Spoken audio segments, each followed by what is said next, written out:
اللہ والصلاۃ والسلام علی رسول الکریم واعوذ باللہ من الشیطان الرجیم بسم اللہ الرحمن الرحیم۔ پچھلی دفعہ آیا نمبر 48 تک ہم نے پڑھ لیا تھا، آج 49 سے آغاز کر رہے ہیں۔ یہ اصل میں مضمون اگر آپ دیکھیں تو اس سے پہلے آیا نمبر جہاں سے 48 کے آغاز سے وَأَنزَلْنَا عَلَيْكَ الْكِتَابَ بِالْحَقِّ، یہ ایک مختلف مضمون تھا، لیکن درمیان میں جا کے اگر ہم اس کو دیکھیں تو یہ درمیان میں جملہ معترضہ آ گیا ہے۔ جملہ معترضہ جو ہے وہ کہاں سے شروع ہوتا ہے؟ وہ ہوتا ہے لِكُلٍّ جَعَلْنَا مِنْكُمْ شِرْعَةً وَمِنْهَاجًا، یہاں سے شروع ہوتا ہے۔ اس کی ضرورت دار ہے کہ اس لحاظ سے پیش آئی کہ پیچھے تورات کا ذکر بھی آیا، انجیل کا ذکر بھی آیا اور قرآن مجید کا ذکر بھی آیا۔ تینوں کی اپنی اپنی ڈومین میں اہمیت جتائی گئی کہ یہ ہم کس مقصد کے لیے اتاری تھیں، اس کے ان کتابوں کے اندر کیا تھا، اور اس کے بعد ان امتوں نے جن کی طرف یہ کتابیں بھیجی گئی تھیں ان کا کیا رویہ رہا۔ اور اس کے بعد قرآن مجید کا ذکر ہوا تو قرآن مجید ظاہر ہے کہ اب کمپیریزن کا موازنہ موقع تھا، اور کمپیریزن کرتے ہوئے یہ بتایا کہ قرآن مجید کی حیثیت جو ہے ظاہر ہے کہ اسی طریقے سے یہ بھی ہدایت ہے، یہ بھی نور ہے، اس میں بھی اللہ کا حکم ہے، اور اس کے بعد ظاہر ہے کہ اپنی ترتیب میں سب سے آخر میں آ رہی ہے، اور اب اسی کتاب نے ظاہر ہے کہ آگے چلنا ہے، قیامت تک چلنا ہے، تو اس کی پوزیشن پچھلی کتابوں کی نسبت جو ہے نا وہ کیا ہے، اس کو یہاں پہ واضح کیا گیا ہے۔ اور ظاہر ہے کہ یہ سورہ ہے، سورہ مائدہ، یہ ہم جانتے ہیں کہ یہ اتمام نعمت کی سورہ ہے، یہ آخری دور کی سورہ ہے، جس میں اسپیشلی خاص طور پہ جو ہے نا اہل کتاب پہ اتمام حجت ہوا، اور ان کو ایک کنکلوژن پہ لا کے جو ہے نا وہ کچھ فیصلے کیے گئے۔ اور اس کے ساتھ ساتھ ظاہر ہے کہ یہ ساری پچھلی امتیں ہیں، ان کو بھی ایک طرح کی کنکلوژن دینا تھی کہ ان کی کیا سٹیٹس ہے، ان کے پیغام کا کیا سٹیٹس ہے، اور اس کے بعد جو کتابیں نازل کی گئی ہیں ان کا کیا سٹیٹس ہے، اور اس کے بعد جو آخری کتاب آئی ہے وہ اس کو پھر کس طریقے سے دیکھا جائے گا۔ وہ بتایا کہ یہ مہیمن ہوگا پچھلی کتابوں پہ، ایک نگران کی حیثیت اس کی ہوگی۔ یعنی بیسیکلی جب آپ مہیمن کہتے ہیں تو یہ بھی ایک طرح کا ترازو ہے، ایک طرح کا پیمانہ ہے، کرائیٹیرین ہے، سٹینڈرڈ ہے، جس پہ ہم پچھلی کتابوں کو پرکھیں گے، دیکھیں گے۔ اگر یہ کتاب قبول کرتی ہے تو پچھلی بات تو قبول کر لی جائے گی، اگر یہ کتاب پہ اگر ہم سامنے لائیں تو کوئی بھی چیز اگر اضافی آتی ہے یا کوئی بھی چیز جو اس کے مخالف آتی ہے تو ہر صورت میں جو ہے نا اس کو ریجیکٹ کر دیا جائے گا پچھلی کتابوں کے حوالے سے۔ اس کے بعد ظاہر ہے کہ جیسا کہ میں نے بتایا کہ اب یہ تینوں کو اللہ تعالیٰ کی ذات جو ہے نا چلانا چاہتی ہے، تینوں کتابوں کو۔ یہ نہیں کہ یہ کہہ دیا جائے کہ اب پچھلی کتابیں منسوخ ہوئی ہیں، یہ اللہ تعالیٰ کی ذات کا کوئی منشا نہیں ہے، بلکہ ان کو بھی ساتھ ساتھ چلانا چاہتی ہیں۔ تو اللہ تعالیٰ کی ذات نے یہ کہا کہ ہم سب کے لیے، تم سب کے لیے ہم نے ایک جو ہے نا وہ شرعۃ و منہاجا جو ہے نا رکھی ہے۔ اس میں فرق آئے گا، اس میں چیزیں مختلف ہوں گی، شریعت کے لحاظ سے بھی بعض چیزیں مختلف ہوں گی، اور اس کے بعد جس طریقے سے ان شریعت کے پہلوؤں پہ عمل پیرا ہوا جائے گا اس پہ بھی ظاہر ہے کہ فرق آتا جائے گا۔ میں تو چاہتا تھا، اگر میں تم سب کو ایک ہی امت بنا دیتا، لیکن یہ میرے پیش نظر نہیں تھا۔ اللہ تعالیٰ کی ذات نے یہ واضح طور پہ کر دیا، اور یہ کہ میں چاہتا یہ ہوں کہ جو ہے نا وہ جو میرا اصل یعنی انسانوں کو زمین پہ بھیجنے کا مقصد یہ تھا کہ انسانوں کو آزمایا جائے، اور وہ آزمائش جو مذہب کے حوالے سے آزمائش ہے میں اس کو میں بھی جو ہے نا اس کو جاری و ساری رکھنا چاہتا ہوں۔ یہ میرا مطمع نظر تھا، اور اس میں تم نے یہ دیکھنا یہ ہے کہ حقیقتاً جو ہے نا ان کتابوں کا مقصد کیا ہے، اس کی حقیقی روح کیا ہے، اور اس کے بعد یہ جو شریعت دی جا رہی ہے اس کی حقیقی روح کیا ہے، اس پہ عمل پیرا ہونا ہے، اور تم کس قدر جو ہے نا وہ ظاہری رسوم میں جو ہے نا خب کے رہ جاتے ہو، اور تمہیں اس سے آگے بڑھنا ہے۔ اور فاستبقوا الخیرات، اب یہ کہ مسلمانوں کو ہدایت کی جا رہی ہے کہ تم کو جو کچھ دیا جا رہا ہے یہ خیرات ہے۔ خیرات مطلب یہ بھلائی اور نیکی کے کام ہیں، یعنی جو شریعت دی جا رہی ہے اس پہ عمل پیرا ہو جاؤ، یہ سراسر نیکی ہے، اور جو کچھ تمہیں دیا جا رہا ہے اس پہ ظاہر ہے کہ اس کو قبول کرو۔ اور جب تم قیامت والے دن میرے پاس آؤ گے تو میں اس دن فیصلہ کر دوں گا کہ تم نے کس قدر جو ہے نا وہ ان چیزوں پہ عمل کیا۔ یہ بات تھی۔ اس کے بعد جی جی جی جی اس کے بعد ہے جو اگلا آیا ہے 49 کا، وہاں سے شروع ہوتی ہے وَأَنِحْكُم بَيْنَهُم بِمَا أَنزَلَ اللَّهُ وَلَا تَتَّبِعْ أَهْوَاءَهُمْ۔ پھر جو ہے نا بات کو جوڑا ہے پچھلی بات کے ساتھ، یہ واو آ گیا ہے۔ بظاہر تو یہ لگتا ہے کہ یہ پچھلی بات کے ساتھ واو جڑا ہوا ہے، واو کا مطلب اور یعنی واو ہم کیوں لاتے ہیں، یہ عطف ہے، کنجنکشن ہے جس کو انگلش میں کہتے ہیں، یعنی پچھلی بات کو اگلی بات کے ساتھ جوڑنے کے لیے ہم اس کو بولتے ہیں، انگلش میں اینڈ کہتے ہیں، واؤ عربی میں ہے، اور جو ہے نا اردو میں ہم استعمال کرتے ہیں۔ یہ اصل میں واؤ جو ہے بظاہر تو لگ رہا ہے کہ یہ پچھلی بات کے ساتھ ہے، جملہ معترضہ کے ساتھ، لیکن ایسا نہیں ہے۔ یہ اصل میں کس چیز کے ساتھ جڑا ہوا ہے؟ یہ جڑا ہوا ہے پچھلی بات کے ساتھ، جو بات تھی جہاں پہ فَاحْكُم بَيْنَهُم بِمَا أَنزَلَ اللَّهُ وَلَا تَتَّبِعْ أَهْوَاءَهُمْ عَمَّا جَاءَكَ مِنَ الْحَقِّ۔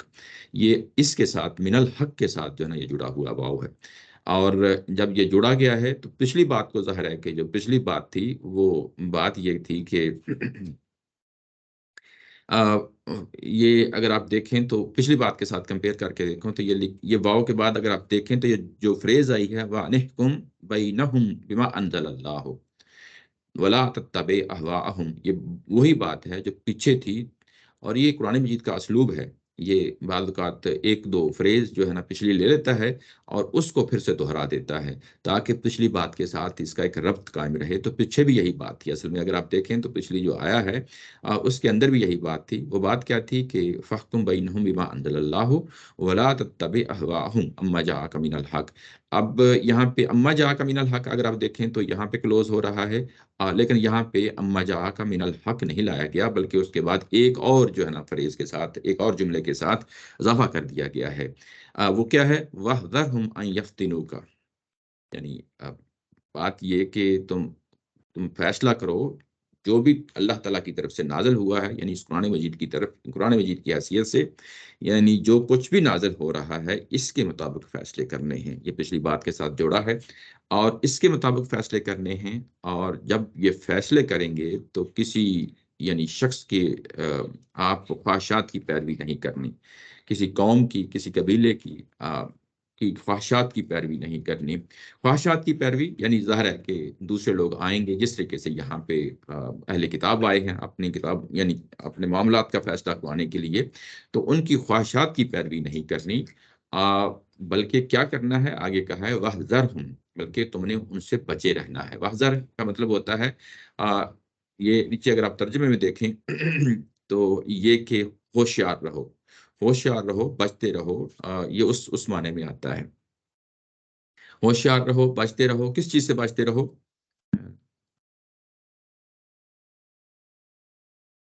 یہ کہ ان یفتنو کا، کہ وہ تمہیں کسی فتنے میں مبتلا نہ کر دیں، امبادی، کس چیز کے بارے میں؟ کہ جو کچھ تمہاری طرف نازل ہو رہا ہے اس میں سے کسی چیز کے حوالے سے وہ تمہیں کسی فتنے میں مبتلا نہ کر دیں، یعنی جو چیزیں آپ کی طرف نازل ہو رہی ہیں، بعض کا لفظ آ گیا ہے کہ کسی خاص، کسی یعنی بعض پہلو کے، یعنی وہ آپ کو کسی فتنے میں مبتلا نہ کر دیں۔ فتنے میں مبتلا کرنے کا مطلب کیا ہے؟ فتنے میں مبتلا کرنے کا مطلب یہ ہے کہ وہ آئیں، اور ظاہر ہے کہ ایک طرح کا پریشر ہوتا ہے، ایک طرح کا یعنی دوسری لوگوں کی طرف سے داؤنس اور دھاندلی بھی ہو سکتی ہے، پریشر بھی ہو سکتا ہے، تعلقات کا معاملہ بھی ہو سکتا ہے، کئی اور پہلو جو ہے نا وہ ہو سکتے ہیں، تو جس میں یعنی دوسرا شخص جو فیصلہ کرنے والا ہے وہ بعض اوقات اس پریشر میں آ جاتا ہے، بعض اوقات ان کی باتوں میں آ جاتا ہے، بعض اوقات ان کے جو معاملات ہوتے ہیں وہ ان کی نقطہ نظر کے لحاظ سے دیکھنا شروع کر دیتا ہے۔ تو یہ انسانی ظاہر ہے کہ وہ معاملات ہوتے ہیں، انسانی یعنی کوتاہیاں ہو سکتی ہیں، یہ ساری چیزیں کہا تو یہ جا رہا ہے نبی محترم صلی اللہ علیہ وسلم کو، لیکن حقیقتاً جو ہے یہ امت کی طرف جو ہے نا یہ میسج منتقل کیا جا رہا ہے کہ کوئی بھی حالات ہو جائیں، ایکس وائی زیڈ، جس طرح کا بھی جو ہے نا پریشر تمہارے اوپر آ جائے، تمہارے اندر سے پریشر اٹھے یا باہر سے اٹھے، کوئی پریشر بھی جو ہے نا وہ قبول نہیں کیا جائے گا۔ اور یہ جو پریشر ہے جو قبول نہیں کیا جائے گا، تو اس کے مقابلے میں جو کچھ بھی اللہ تعالیٰ کی طرف سے نازل ہو رہا ہے، ما انزل اللہ الیک، اسی کے مطابق فیصلے کرنے ہیں، اسی کے مطابق فیصلے کرنے ہیں۔ یہاں پہ ظاہر ہے کہ جتنے زور دے کے یہ بات کہی گئی ہے کہ ان سے متنبع رہو، ان سے ہوشیار رہو، ان سے باخبر رہو کہ تمہیں کسی فتنے میں مبتلا نہ کر دیں، یہ جیسا کہ میں نے بتایا کہ یہ کہا تو نبی محترم صلی اللہ علیہ وسلم کو جو ہے نا کہا جا رہا ہے، لیکن یہ بات امت کی طرف منتقل کی جا رہی ہے، لیکن انڈائریکٹلی میسج جو ہے نا یہ پہنچایا جا رہا ہے انہی لوگوں کو، کن کو؟ اہل کتاب کو پہنچایا جا رہا ہے کہ دیکھیں اپنی کتاب کے ساتھ، اللہ کی نازل کردہ کتاب کے ساتھ معاملہ کیا کرنا ہے؟ معاملہ یہ کرنا ہے کہ کتاب نازل ہوتی ہے اور اس کے بعد جو کچھ اس کے اندر بیان کیا جاتا ہے اس کے سامنے سرنڈر کرنا ہے۔ یہ پیغمبر تو یہ فیصلہ کر چکے کہ کسی طرح کا پریشر بھی جو ہے نا قبول نہیں کیا جائے گا۔ لیکن تمہارا کیا معاملہ ہے؟ تمہارا معاملہ یہ ہے کہ تم جو ہے نا اپنی خواہشات کی پیروی کرتے ہو، تم جو ہے نا پیچھے بیان کیا گیا جا چکا ہے کہ تم جھوٹی گواہیوں کا معاملہ بھی کر لیتے ہو، تم جھوٹ بھی بول لیتے ہو، تم رشوت بھی کھا لیتے ہو۔ تو یہ چیزیں جو ہے نا یہ ان سے بچنا ہے، ان سے بچنا ہے، اور تم اس میں بچ نہیں سکے۔ اور یہی بات زور دے کہ جو بات ان کی طرف سے تھی، جو ان کا معاملہ تھا، جو ان کی جو ہے نا وہ عادت تھی، وہی بات جو ہے نا اٹھا کے اب مسلمانوں کو بتائی جا رہی ہے کہ کیسے بھی حالات ہو جائیں، کیسے ہی فتنہ برپا ہو جائے، لیکن تمہیں اپنی کتاب جو تمہیں تمہاری طرف نازل کی جا رہی ہے، جو کچھ اس کے اندر شریعت ہے، اس کو اختیار کیے رکھنا ہے، اس کو اختیار کیے رکھنا ہے۔ فَإِن تَوَلَّوْا، اگر یہ مڑ جاتے ہیں، یعنی اگر یہ مڑ جاتے ہیں تو کیا مطلب؟ یہ اگر یہ مڑ جاتے ہیں، اراض کر لیتے ہیں تولو یعنی اراض کر لینا، نیچے ترجمے میں لکھا ہے مڑ جانا، یعنی منہ موڑ لینا، پیٹ پھیر کے چلے جانا، یہ سارے اس معنی میں آتا ہے اگر یہ منہ موڑ لیتے ہیں۔ اب یہ کس چیز سے منہ موڑ لیتے ہیں؟ یعنی جو ابھی بات کہی گئی ہے کہ اصل میں اللہ کی کتابیں اسی مقصد کے لیے نازل ہوتی ہیں کہ آپ کے روزمرہ کے معاملات، آپ کے مذہبی معاملات، آپ کے سیاسی، معاشی، معاشرتی غرض کے کوئی بھی مسئلہ ہو، اگر وہ ظاہر ہے کہ دین کی ڈومین میں آتا ہے تو وہ لازمی طور پہ جو ہے نا اللہ تعالیٰ کی کتاب کے مطابق فیصلہ کیا جائے گا۔ اور یہ بات جو ہے یہ تمہیں واضح طور پہ سمجھا دی گئی ہے، اور تم کو جب یہ بات سمجھا دی گئی ہے اور کنکلوسیولی تمہاری طرف جو ہے نا پہنچا دی گئی ہے، تو پھر اس بات کو سمجھتے ہوئے جس کو تم سمجھ چکے ہو، اگر تم اس چیز سے منہ موڑتے ہو، یہ بات ہے جو اس کے اندر جو ہے نا بیان کرنا مقصود ہے کہ اگر تم اس سے منہ موڑتے ہو تو پھر یاد رکھو فَعْلَمْ إِنَّمَا يُرِيدُ اللَّهُ، تو اللہ تعالیٰ کی ذات یہ چاہتی ہے، تو یہ فعلم یعنی یہ کہ اس کو پلے باندھ لو، اس کو لکھ لو، اس کو جو ہے نا سن لو، اس کو کان کھول کے سن لو، وہ یہ کہ اللہ تعالیٰ کی ذات چاہتی ہے۔ اب کیا چاہتی ہے اللہ تعالیٰ کی ذات؟ کہ ان یصیبہم ببعض ذنوبہم، یہ کہ ان کے بعض گناہوں کی پداش میں ان کو کسی مصیبت میں مبتلا کر دے۔ یہ بیسیکلی یہاں پہ کسی مصیبت میں مبتلا کر دے، یعنی کسی آزمائش میں ڈال دے، کسی سزا میں ڈال دے، یہ بات ہے یہ یہاں پہ کہی جا رہی ہے۔ بات یہ کہ اب یہاں پہ اتمام حجت کر کے ان کو واضح جو ہے نا جگہ پہ کھڑا کر کے ان کو ہر پہلو سے جو ہے نا ان کو دلائل دینے کے بعد اب یہ بتایا جا رہا ہے کہ اگر یہ اس بات سے مڑ جاتے ہیں، ان کے سامنے قرآن کی بات بھی رکھ دی گئی، ان کے سامنے تورات کی بات بھی رکھ دی گئی، ان کے سامنے انجیل کی بات بھی رکھ دی گئی، ان کے کیا سٹیٹس ہیں، یہ ساری چیزیں واضح کر دی گئیں، اور اس کے بعد کتابوں کے اندر یہ شریعت کی اہمیت ہوتی ہے وہ بھی واضح کر دی گئی۔ اگر یہ اس چیز سے منہ موڑتے ہیں تو یاد رکھو کہ اب وہ مرحلہ آ گیا ہے کہ اب ان کے جو گناہ ہیں، ذنوب کا لفظ آ گیا ہے، جو ان کے یہ گناہ ہیں، ان کے بعض گناہوں کی وجہ سے اللہ تعالیٰ کی ذات ان کو کسی مصیبت میں، کسی سزا میں جو ہے نا ان کو در لے گی۔ اب یہ سزا دینے کا مرحلہ ہے، یہ مرحلہ بھی جو ہے نا اگر آپ یاد رکھیں پیچھے بھی یہ بات سزا جو ہے نا بیان ہو چکی ہے، آیت نمبر 41 اس کی طرف بھی جاتے ہیں ابھی۔ لیکن یہ سورہ مائدہ جیسا کہ بتایا تھا پچھلی دفعہ بھی، اور یہ دیکھتے آ رہے ہیں، سورہ بقرہ سے اس کا آغاز ہوا تھا، یہ بحیثیت امت کے ان کے ساتھ معاملہ کیا جا رہا ہے، اور جو سزائیں سنائی جا رہی ہیں سورہ مائدہ کے اندر بھی آ کے یہ بھی اسی پہلو سے ہیں۔ یعنی کس پہلو سے؟ ذریت ابراہیم کے اندر دو شاخیں ہیں، ایک شاخ بنی اسرائیل ہے، دوسری شاخ بنی اسماعیل ہے۔ ان کو کتابیں دی جاتی ہیں، ان کو رسول دیے جاتے ہیں، ان کی شریعت دی جاتی ہے، اور اگر وہ اپنی اس کتابوں سے منہ موڑتے ہیں، شریعت سے منہ موڑتے ہیں، اس کے مطابق فیصلہ نہیں کرتے، تو ان کو اسی دنیا کے اندر سزا دی جاتی ہے۔ یہ وہ سزا ہے جس کی بات یہاں پہ کی جا رہی ہے۔ عمومی طور پہ آگے چل کے مکی صورتوں میں دیکھیں گے، اور اس میں یہ چیز واضح ہو جائے گی کہ عمومی طور پہ جو آخری صورتیں ہوتی ہیں کسی گروپ کی، وہاں پہ جا کے کوئی سزا سنائی جاتی ہے، اور وہ سزا عمومی طور پہ رسولوں کے دور میں جو سزا ہونی ہوتی ہے وہ سزا سنائی جاتی ہے۔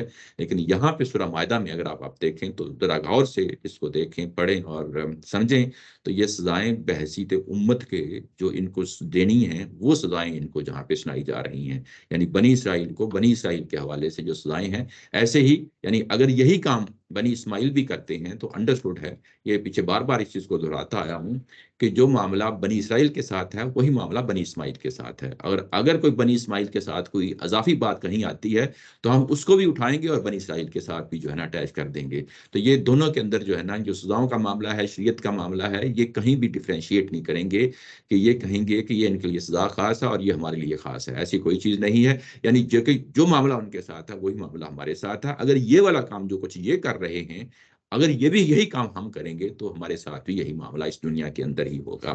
تو ان کو بعض ان کے گناہوں کی پاداش میں اللہ تعالیٰ کی ذات نے اب ان کو دھر لینا ہے، اور یہ کون سے پہلو ہے؟ یہ رسالت کا پہلو نہیں ہے، یہ یعنی بحثیت امت جب ظاہر ہے کہ اللہ کے کلام سے، اللہ کے دین سے، اللہ کی شریعت سے منہ موڑتے ہیں تو یہ وہ سزا ہے یہ جہاں پہ بیان ہو رہی ہے، تاکہ جو ہے نا یہ بنی اسماعیل بھی ان چیزوں کو پلے باندھ لیں، مستقل طور پہ اس کو اختیار کیے رکھے کہ دیکھو کچھ چیزیں ہیں ہم نے انفرادی طور پہ کرنی ہیں، جو دین کے تقاضے ہیں اس پہ ہم نے عمل پیرا ہونا ہے، کچھ حیثیتیں ہماری بحیثیت مجموعی پوری جماعت کی ہے، پوری امت کی ہے، جو پوری امت کے ہیں وہ ذمہ داریاں بھی ہم نے ادا کرنی ہیں۔ یہ وہ پہلو ہے یہاں پہ جس کو ہائی لائٹ کر کیا پتہ چلتا ہے سب یہ بڑا نازک سا جی، یہ نازک، یہاں پہ کوئی ایسی چیز رسالت کے حوالے سے بات نہیں ہو رہی، آگے چل کے مضمون مڑ جائے گا، یعنی رسالت کے قانون کی طرف مڑ جائے گا، وہ جب وہاں پہنچیں گے تو پھر کمپیریزن کرتے ہوئے جو نا پیچھے دیکھ لیں گے کہ یہ کیا ہے۔ یہاں پہ ایسی کوئی چیز جو ہے نا جو قانون رسالت کے حوالے سے ہو وہ بتائی جا رہی ہو، یہاں پہ کتاب ہے، کتاب سے منہ موڑا جا رہا ہے، کتاب سے منہ موڑا جا رہا ہے، اور کتاب کی حیثیت مستقل ہوتی ہے، کتاب کی پیچھے کتابوں کا ہی ذکر آ رہا ہے، پیچھے پورا ماضی بیان ہوا ہے، جی ماضی بیان ہو رہا ہے، کتابیں نازل ہو رہی ہیں، کتابوں کا مقصد بتایا جا رہا ہے، کتاب کے کنٹیکسٹ میں ساری بات کی جا رہی ہے، کتاب کی اہمیت جتائی جا رہی ہے، کتاب سے منہ موڑا جا رہا ہے۔ تو کتاب کوئی ان کی ایک دن کی کتاب تھوڑی ہے، وہ تو موسیٰ علیہ السلام سے لے کے اس وقت تک جب مدینہ میں یہ آیات اتر رہی ہیں تب تک یہ پورا کا پورا دورانیہ ہے، یہ اچھا پورا۔ یہ اس طرح کی کوئی چیز کسی اور جگہ پیچھے آئی ہے کہ جی جی یہ رسالت سے الگ ہو کر یہ جو بنی اسرائیل والا عذاب جی، سورہ بقرہ یہی تھی ساری سورہ بقرہ کے اندر جی یہ وہ ماضی وہ بتا جی ماضی کی بنیاد پہ ان پہ فرعون اور سارا کچھ جو ایسے ہی۔ تو یہاں پہ وہ پہلو ہے، اس کے بعد یہ کہا گیا کہ سوری آپ نے وہ بنی اسماعیل والی بات کر دی نا، جی وہ بھی ہم وہ سورہ بقرہ سے نکال رہے ہیں کہ جی ایسی جی دونوں کی وہاں پہ بھی اگر جو ہے نا جو بنی اسرائیل کے لیے باتیں ہوئی ہیں سورہ بقرہ کے اندر، وہ بنی اسماعیل پہ بھی جو ہے نا اپلائی ہوں گی، ایسے ہی ہے ایسے ہی ہے۔ اچھا میں آپ کو سامنے 41 کی جو آیا ہے میں اس کو، یہ نیچے اگر آپ حاشیہ دیکھیں تو استاد محترم نے یہاں پہ یہ میں ہمیشہ کنفیوژن یہ مطلب یہ ہے، اگر آپ 389 سب سے آخر میں ہے، مطلب یہ ہے کہ حق اس طرح واضح ہو جانے کے بعد بھی اعراض کریں تو اس کے معنی یہ ہیں کہ اب یہ توفیق ہدایت سے محروم ہیں، چنانچہ اس سنت الہی کی زد میں آ چکے ہیں جو ذریت ابراہیم کے لیے مقرر ہے۔ ذریت ابراہیم یہاں پہ اس کو تاکہ ایک وسعت کے ساتھ، توسع کے ساتھ یہ لفظ استعمال کیا تاکہ اس کے اندر بنی اسماعیل بھی شامل ہو جائیں۔ تو ان کے گناہوں کی سزا اللہ تعالیٰ کی ذات انہیں دنیا ہی میں دیتا ہے۔ تو یہاں پہ پیچھے کوئی ایسی قانون رسالت کی بات نہیں ہو رہی تھی بلکہ کتابوں کی بات ہو رہی تھی، اور کتاب جو ہے وہ تو ہمارے پاس بھی رہنے والی ہے قیامت تک، اور ان کے لیے بھی قیامت تک جو ہے نا یہ ہدایات رہنے والی ہیں۔ تو اور سارا مضمون ہی اسی پہلو سے تھا کہ شریعت کی اہمیت کو جتلایا جا رہا تھا، اور اس میں پھر ظاہر ہے کہ یہ وقتی نوعیت کی چیز نہیں تھی جس کو ہم قانون رسالت کہہ لیتے ہیں، جو صرف رسول کے دور کے ساتھ مخصوص ہوتا ہے۔ تو وہ آگے بات مڑ رہی ہے، آگے اس طرف جا رہی ہے، تو یوں ہی آگے بڑھے گی تو وہ خود پتہ چل جاتا ہے، الفاظ بول رہے ہوتے ہیں کہ یہ بات کیا ہے جو کہی جا رہی ہے۔ اچھا میں ابھی آپ کو لے جاتا ہوں نمبر 41 میں، اور وہاں پہ بھی یہ بتا دوں کہ وہاں کس کنٹیکسٹ میں یہ بات کہی گئی تھی۔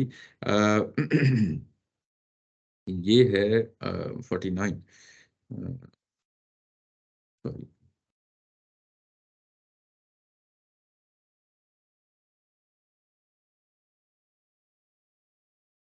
جی یہاں پہ اگر آپ دیکھیں 49 میں تو یہ کہا گیا تھا کہ یہ اگر آپ جہاں سے بات چلی ہے تو یہ آپ کو حزن و ملال کا باعث نہ بنے یہ لوگ، یہ کون سے لوگ؟ یہ منافقین ہیں، یہ اہل کتاب ہیں، جو یہود ہیں، یہ کیا کر رہے ہیں؟ یہ جھوٹ کا کے ذریعے سے پروپیگنڈا کر رہے ہیں اور بہت ساری باتیں کر رہے ہیں۔ اس کے بعد یہ کہ یہ اپنی کتاب کے اندر جو ہے نا بات واضح ہو چکنے کے بعد اس کے اندر تحریف کر لیتے ہیں۔ اس کے بعد یہ کہا گیا کہ یہ لوگ آپ سے فیصلہ کرانے کے لیے آتے ہیں اور پہلے سے ایک ذہن بنا کے آتے ہیں کہ اگر اس طرح کا فیصلہ ہو جائے تو اس کو لے لو، اختیار کر لو، اگر نہیں تو جو ہے نا اسے منہ موڑ لو۔ اور اللہ تعالیٰ کی ذات جو ہے نا سوری اس کے بعد یہ کہتی ہے کہ یہ وہ لوگ ہیں جن کے اللہ تعالیٰ کی ذات ان کے دل جو ہے نا وہ صاف نہیں کرنا چاہتی، اس لیے کہ یہ ہدایت و ضلالت کی قانون کے ذات میں آ چکے ہیں۔ لہم فی الدنیا خزی، یہ بھی جو ہے نا بنیادی طور پہ کتاب ہی کے حوالے سے ہے، اور یہاں کتاب اتمام نعمت کی بات ہو رہی تھی، اتمام نعمت شریعت کا بیان ہے، یہ شریعت کے حوالے سے ہی جو ہے نا باتیں ہو رہی ہیں، اور وہاں پہ کہا گیا کہ لہم فی الدنیا خزی، کہ دنیا کے اندر ان کو سزا، یہ رسوائی کی سزا ہے۔ یہ رسوائی یعنی یہ کہ دنیا کے اندر یہ ذلت امیز جو ہے نا وہ مراحل سے گزرے گی، اور جس طریقے سے آپ مسلمان گزر رہے ہیں یہ سارے حالات آپ کے سامنے ہیں، بالکل یعنی اس سے بڑھ کے اور کیا ذلت امیزی ہو سکتی ہے، یعنی یہ سچویشن ہے، اور اس کی وجہ بھی آپ سمجھتے ہیں، ہم دیکھتے ہیں کہ ظاہر ہے کہ اس قرآن سے منہ موڑا ہوا ہے، ہم نے اس کو اہمیت نہیں دی ہوئی، اور اگر دی ہوتی اور اس کو اختیار کیا ہوتا تو یہ ہمارے ساتھ معاملہ نہ ہوتا۔ اور یہ کہ اس کے بعد یہ جو بات ہے، اس کے بعد یہ کہا کہ وَإِنَّ كَثِيرًا مِّنَ النَّاسِ لَفَاسِقُونَ، ان لوگوں میں سے کثیر لوگ، اصل چیز جو ہے یہ فیصلہ کب آتا ہے کہ کسی قوم کو ذلیل کیا جائے بنی اسماعیل میں سے یا بنی اسرائیل میں سے، وہ اس وقت ہوتا ہے جب یہ وَإِنَّ كَثِيرًا مِّنَ النَّاسِ لَفَاسِقُونَ، یعنی ان میں سے کثرت ہے، یعنی ہم لوگ سوچتے ہیں کہ دیکھیں بحیثیت مجموعی ایک ملک اچھا کام کر رہا ہے، ہمارے مسلمانوں میں سے دوسرا جو ہے نا وہ گرا ہوا ہے، تو اس سے کیا فرق پڑتا ہے؟ نہیں، یہ بیسیکلی بحیثیت مجموعی بات کی جا رہی ہے کہ ان میں سے اکثر لوگ جو اس وقت ظاہر ہے کہ مخاطبین ہیں سامنے ہیں، وہ فاسق ہیں۔ فاسق کا کیا مطلب ہے؟ فاسق کا مطلب یہاں ظاہر ہے کہ شریعت سے منہ موڑے ہوئے ہیں۔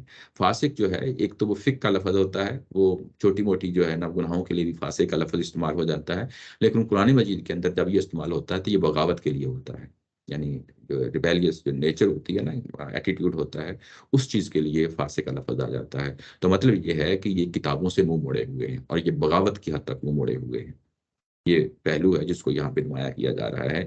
اور جو ان کو سزا سنائی جا رہی ہے، یعنی یہ کہ بنی اسرائیل ہونے کے ناطے سے، وہ یہ کہ ان کی کثیر تعداد جو ہے اس میں ملوث ہے۔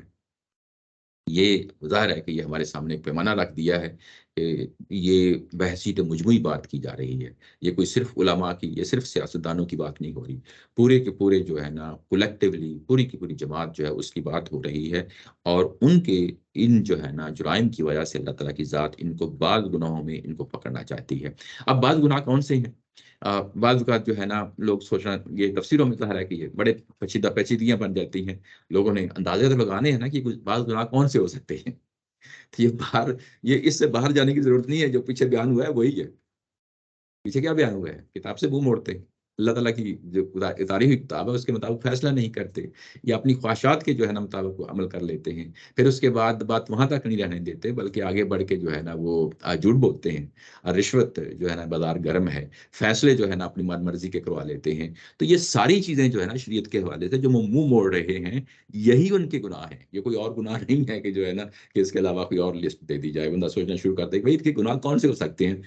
کوئی یہ بھی کہہ سکتا ہے کہ اللہ نے نہیں بتایا، بلکہ بتایا ہے یار، یہ کیا بات ہوئی؟ پیچھے یہی تو پڑھتے آ رہے ہیں کہ یہ اللہ تعالیٰ کی ذات نے بتائے ہیں کہ یہی گناہ ہیں جو پیچھے جو گنوائے ہیں، اور اسی کی بنیاد پہ ان کو کہا جا رہا ہے کہ ان کے بعض گناہوں کی وجہ سے، ٹھیک ہے نا۔ اب وہ اس کو پن پوائنٹ نہیں کرنا تھا، اللہ تعالیٰ کی ذات نے اس کو بعد کیا کے جو ہے نا بیان کرنا تھا، وہ بیان کر دیا۔ اب چیزیں واضح ہیں، ہم پیچھے مڑ کے دیکھ سکتے ہیں کہ وہ کون کون سے ان کے گناہ ہیں جس کی بنیاد کی وجہ سے جو ہے ان کو پکڑا جا رہا ہے، یہ دھرا جا رہا ہے، یہ ہے۔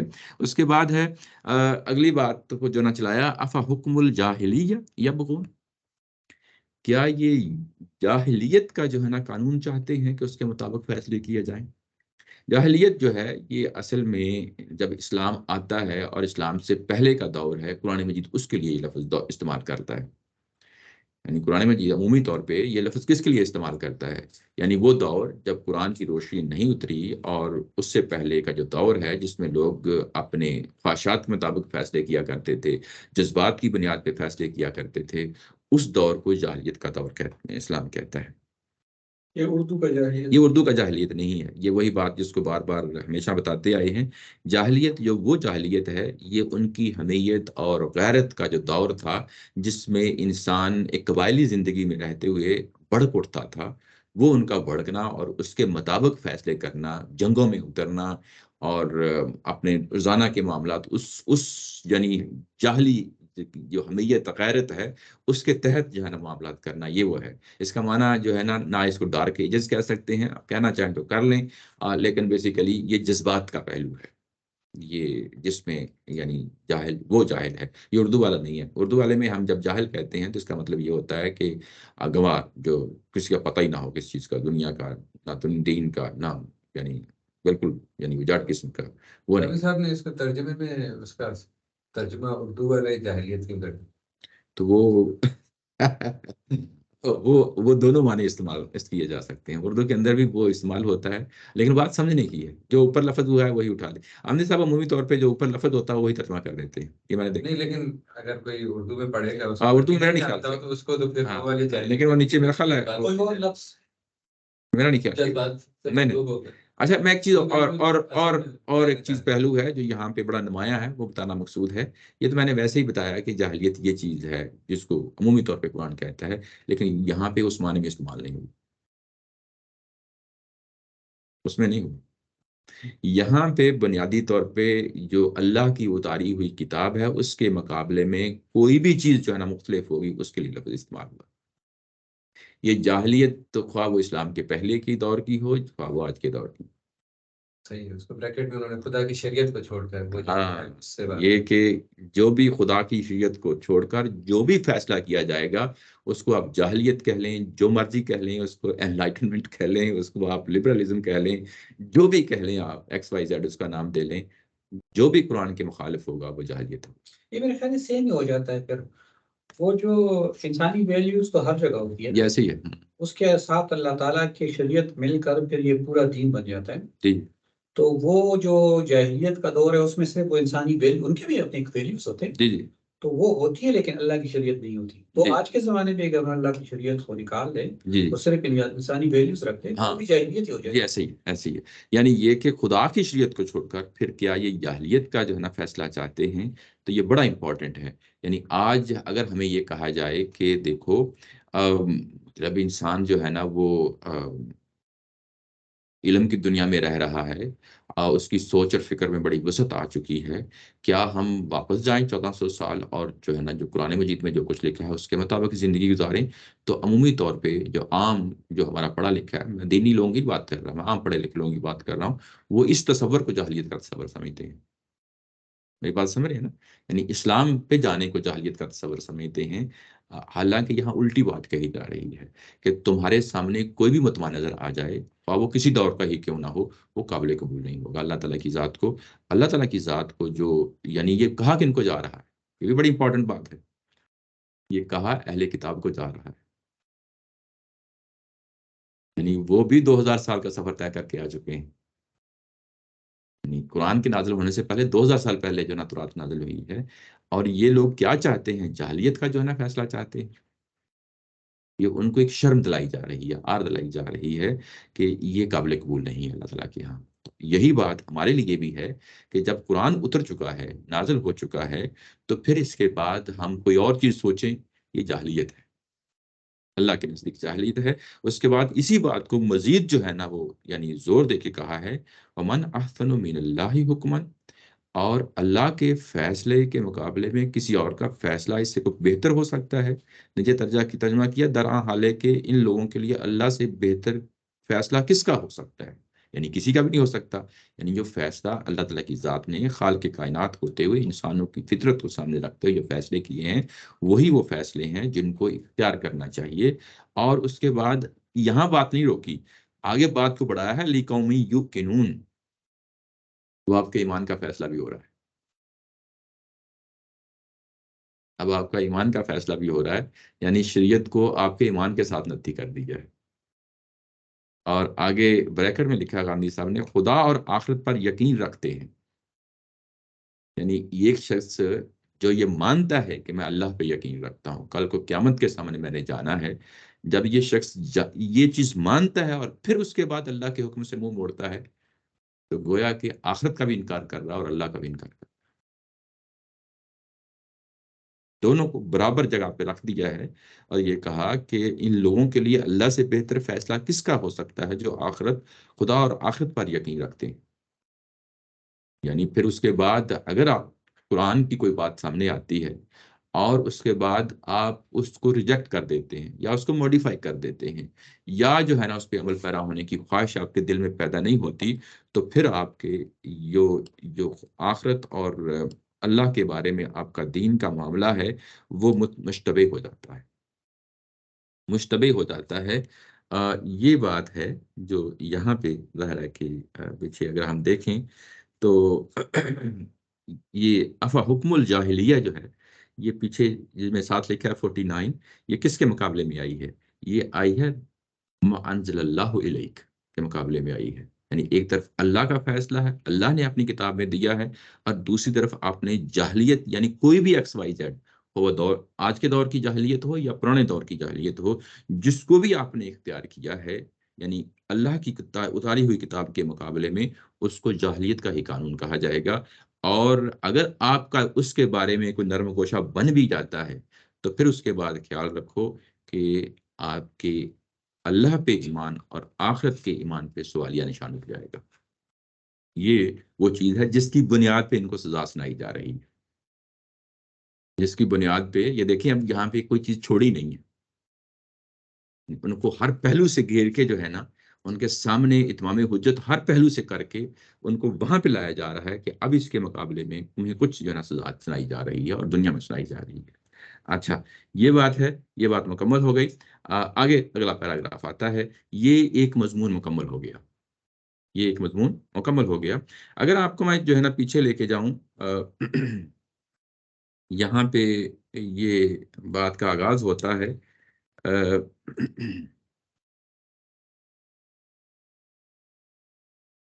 جس میں یہ کہا گیا تھا کہ یا ایھا الرسول لا يحزنک الذین یسارعون فی الکفر من الذین قالوا آمنا بافواہہم لم تؤمن قلوبہم۔ یہاں پہ پہلی بات کس کی کہی گئی تھی؟ منافقین کی بات کہی گئی تھی۔ اس کے بعد کہا گیا تھا وَمِنَ الَّذِينَ هَادُوا۔ یہاں دو گروہوں کو جو ہے نا زیر بحث لایا جا رہا ہے، اور یہ دو گروہ دونوں گروہ وہ ہیں جو اللہ کی اتاری ہوئی کتابوں کے مطابق فیصلہ نہیں کرنا چاہتے۔ یہ بیک گراؤنڈ ہے، یعنی اس پوری ڈسکشن کے ساتھ جو ابھی آ رہی ہے یہ وہ بیک گراؤنڈ ہے۔ اور یہ ان کے لیے کہا گیا تھا کہ الذین یسارعون فی الکفر، یہ تغدو کر رہے ہیں، دوڑ دھوپ کر رہے ہیں، قرآن کو چھوڑ کے، تورات کو چھوڑ کے نا تغدو کر رہے ہیں اور دوڑ دھوپ کر رہے ہیں۔ یہ دو گروپس ہیں اور دونوں کو اب باری باری زیر بحث لایا جائے گا۔ ابھی کس کو لایا گیا ہے زیر بحث؟ ابھی جو ہم نے پڑھا ہے یہ یہود کو زیر بحث لایا گیا ہے۔ ابھی اس کے بعد اگلا جو ٹاپک آنے والا ہے، جو اگلا پیراگراف ہے، اب کس کو زیر بحث لایا جائے گا؟ منافقین کو لایا جائے گا۔ تو اس طریقے سے یہ باری باری آپ دیکھیں گے کہ سورہ کے آخر تک اب ان دونوں گروہوں کو جو ہے نا باری باری سامنے لایا جائے گا۔ پہلے بات ہوگی یہود کی بات ہوگی، پھر منافقین کی بات ہوگی، پھر یہود کی بات ہوگی، پھر منافقین کی بات ہوگی۔ تو اس طریقے سے مضمون آگے بڑھے گا۔ ابھی جو اگلی جو ہے نا پیراگراف ہم پڑھنے لگے ہیں اس میں یہ اب منافقین کے حوالے سے ہے۔ یا ایھا الذین آمنوا لا تتخذوا اليہود والنصارى اولیاء بعضهم اولیاء بعض۔ یہاں پہ اے ایمان والو، ان یہود اور نصارہ کو، یہ لفظ ان بول رہا ہوں، یہ بڑا امپورٹنٹ لفظ ہے۔ یہ ہم کیا کرتے ہیں، ہم قرآن مجید کی جو ہے نا وہ ایک آیت اٹھاتے ہیں اور اس کے بعد سویپنگ سٹیٹمنٹ دے دیتے ہیں، ایسا نہیں کرنا چاہیے۔ قرآن مجید کا جو سب سے پہلی بات جو ہے اس کے ایڈریسز متعین کیے جائیں گے۔ قرآن مجید کا کوئی ایسا موقع محل نہیں ہے جس میں کہیں کہ یہ ایڈریسز کے بغیر ہے۔ اب وہاں سے ایک چیز کوئی اٹھتی ہے تو اس کو جنرلائز کریں گے ہم، لیکن بعض اوقات وہ جنرلائز نہیں ہوں گی، جس طرح کی یہاں پہ سچویشن آ رہی ہے۔ وہ کیوں نہیں جنرلائز ہوں گی، اور وہ آگے چل کے ہم اس کو جو ہے نا بیان کریں گے، اس کو جو ہے نا کھولیں گے۔ یہ اگر آپ نیچے حاشیے میں دیکھیں گے تو یہ استاد محترم نے یہ بتایا ہے کہ یہ انہی یہودیوں اور انہی نصارہ کے بارے میں ہے جو نبی محترم صلی اللہ علیہ وسلم کے دور کے، یعنی وہ ہے۔ اگر آج کے دور میں کوئی اس طرح کے جو ہے نا کریکٹرسٹکس پائے جاتے ہیں تو ایک حد تک جو ہے نا ظاہر ہے اس کو جنرلائز کیا جا سکتا ہے، لیکن یہاں پہ یہ آیت جو ہے نا یہ کوئی جنیرک اسٹیٹمنٹ نہیں ہے، جنرل اسٹیٹمنٹ نہیں ہے۔ یہ صرف اور صرف اس دور کے یہودی، ان یہودیوں اور ان نصارہ سے جو ہے نا دوستی نہ کرو۔ یہ لا تتخذوا الیہود والنصارى اولیاء، یہ ان کے ساتھ جو ہے نا ان کو ولی نہ بناؤ۔ ولی سرپرست ہوتا ہے، دوست ہوتا ہے، جس کے ساتھ جو ہے نا معاملات دوستانہ طریقے سے کیے جا سکتے ہیں، جس کو اپنے معاملات اس کے حوالے کیے جا سکتے ہیں۔ یہ ساری چیزیں ظاہر ہے کہ ولی کے معنی میں آ جاتی ہیں، سرپرستی، نگرانی، یہ ساری اس میں آ جاتی ہیں۔ تو ان یہودیوں کو، ان نصارہ کو دوست نہ بناؤ جو اللہ کی کتاب سے منہ موڑ چکے ہیں، اللہ کی کتابوں سے منہ موڑ چکے ہیں اور ان کے سامنے اتمام حجت ہو چکا ہے اور اس چیز کو نہیں سن رہے، اس چیز کو نہیں جو ہے نا وہ قبول کر رہے، نہیں کر رہے، تو ان کو اپنا دوست نہ بناؤ۔ یہ دوست جو ہے یہ کن کو کہا گیا ہے؟ بات تو یہاں پہ جو اس وقت کے سارے مسلمان ہیں، لیکن قرآن مجید کا اسلوب یہ ہے کہ یہ عمومیت کے بیان میں خاص لوگوں کو ٹارگٹ کرنا چاہتا ہے۔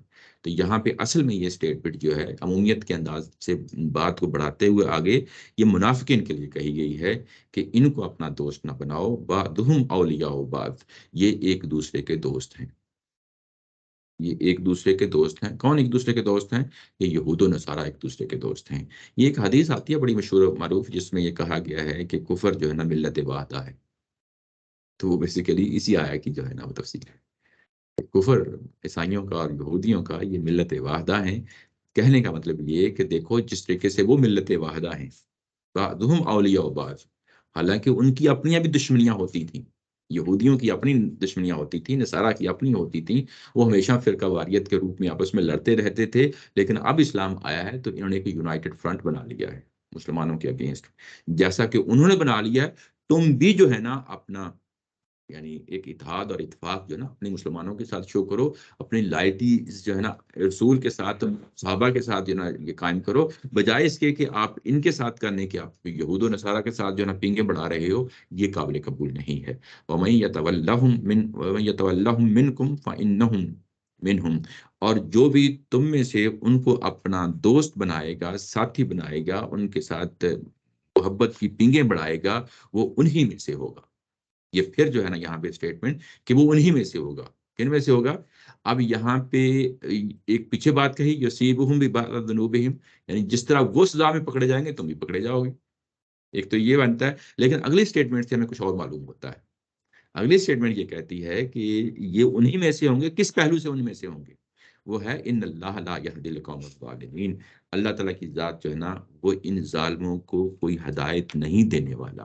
یہاں پہ ہدایت دینا یعنی کسی کو گائیڈ کرنا، اور گائیڈ کرتے کسی ڈیسٹینیشن تک پہنچانے کے لیے لفظ جو ہے نا یہدی کا آتا ہے۔ اب یہاں ڈیسٹینیشن کیا چیز ہے؟ ڈیسٹینیشن یہاں پہ جنت ہے، ڈیسٹینیشن یہاں پہ اسلام ہے، یعنی جس پہ چل کے جو ہے نا جنت حاصل کی جاتی ہے۔ تو یہ تو یہود و نصارہ جو ہے نا وہ اس چیز سے ہدایت و ضلالت کے قانون کے زیر تحت آتے ہوئے یہ اس سے جو ہے نا وہ نکل چکے ہیں۔ اب یہ ہدایت ان کو ملنے والی نہیں ہے، اس کے نتیجے میں جو ہے نا یہ اس ہدایت سے جو ہے نا یہ محروم ہو جائیں گے۔ جب وہ محروم ہو جائیں گے تو جس طرح وہ محروم ہوئے ہیں اس طرح یہ منافقین بھی محروم ہو جائیں گے۔ یہ بات ہے یہاں پہ کہ یہ کہا ہے کہ ان کو دوست نہ بناؤ، یہ انہی میں سے ہو جائیں گے، یعنی انہی کی طرح کے ہو جائیں گے۔ تو جب انہی کی طرح کے ہو جائیں گے تو اس کا کیا مطلب ہے کہ انہی کی طرح کے ہو جائیں گے؟ تو اس کو پھر اللہ آگے مزید کھولا ہے کہ ان اللہ لا یہدی القوم الظالمین، کہ ان کو وہ ہدایت نہیں دی جائے گی جس طرح نصارہ اور یہود کو وہ ہدایت نہیں گئی قانون ہدایت و ضلالت کے روح کے تحت، یعنی جس طرح وہ ایک بے مقصد زندگی گزار رہے ہیں اور قیامت والے دن وہ جنت تک نہیں پہنچ پائیں گے بلکہ بالکل اس کی اپوزٹ سائڈ پہ جائیں گے، ایگزیکٹلی ان کے ساتھ بھی جو ہے نا وہی معاملہ ہوگا۔ یہ بات ہے یہ یہاں پہ کہی گئی ہے۔ اس کے بعد یہ کہا کہ فَتَرَى الَّذِينَ فِي قُلُوبِهِم مَرَضٌ، اب یہ واضح ہو گیا کہ یہ کون لوگ ہیں جن کو اوپر والی بات کہی گئی تھی۔ یہ وہ لوگ ہیں جن کو تم دیکھتے ہو کہ ان کے دلوں کے اندر مرض ہے۔ یہ مرض کس چیز کا ہے؟ یہ ظاہر نفاق کا مرض ہے، منافقت کا مرض ہے، اس کو یعنی ایک مرض کے طور پہ یہ بات کہی گئی ہے۔ اچھا، یہ یسارعون فیہم، یہ انہی کے اندر تگ و دو کرتے ہیں، یہ انہی کے اندر دوڑ دھوپ دکھاتے ہیں، یہ انہی کے اندر سرعت سے کام لیتے ہیں۔ کن کے اندر لیتے ہیں؟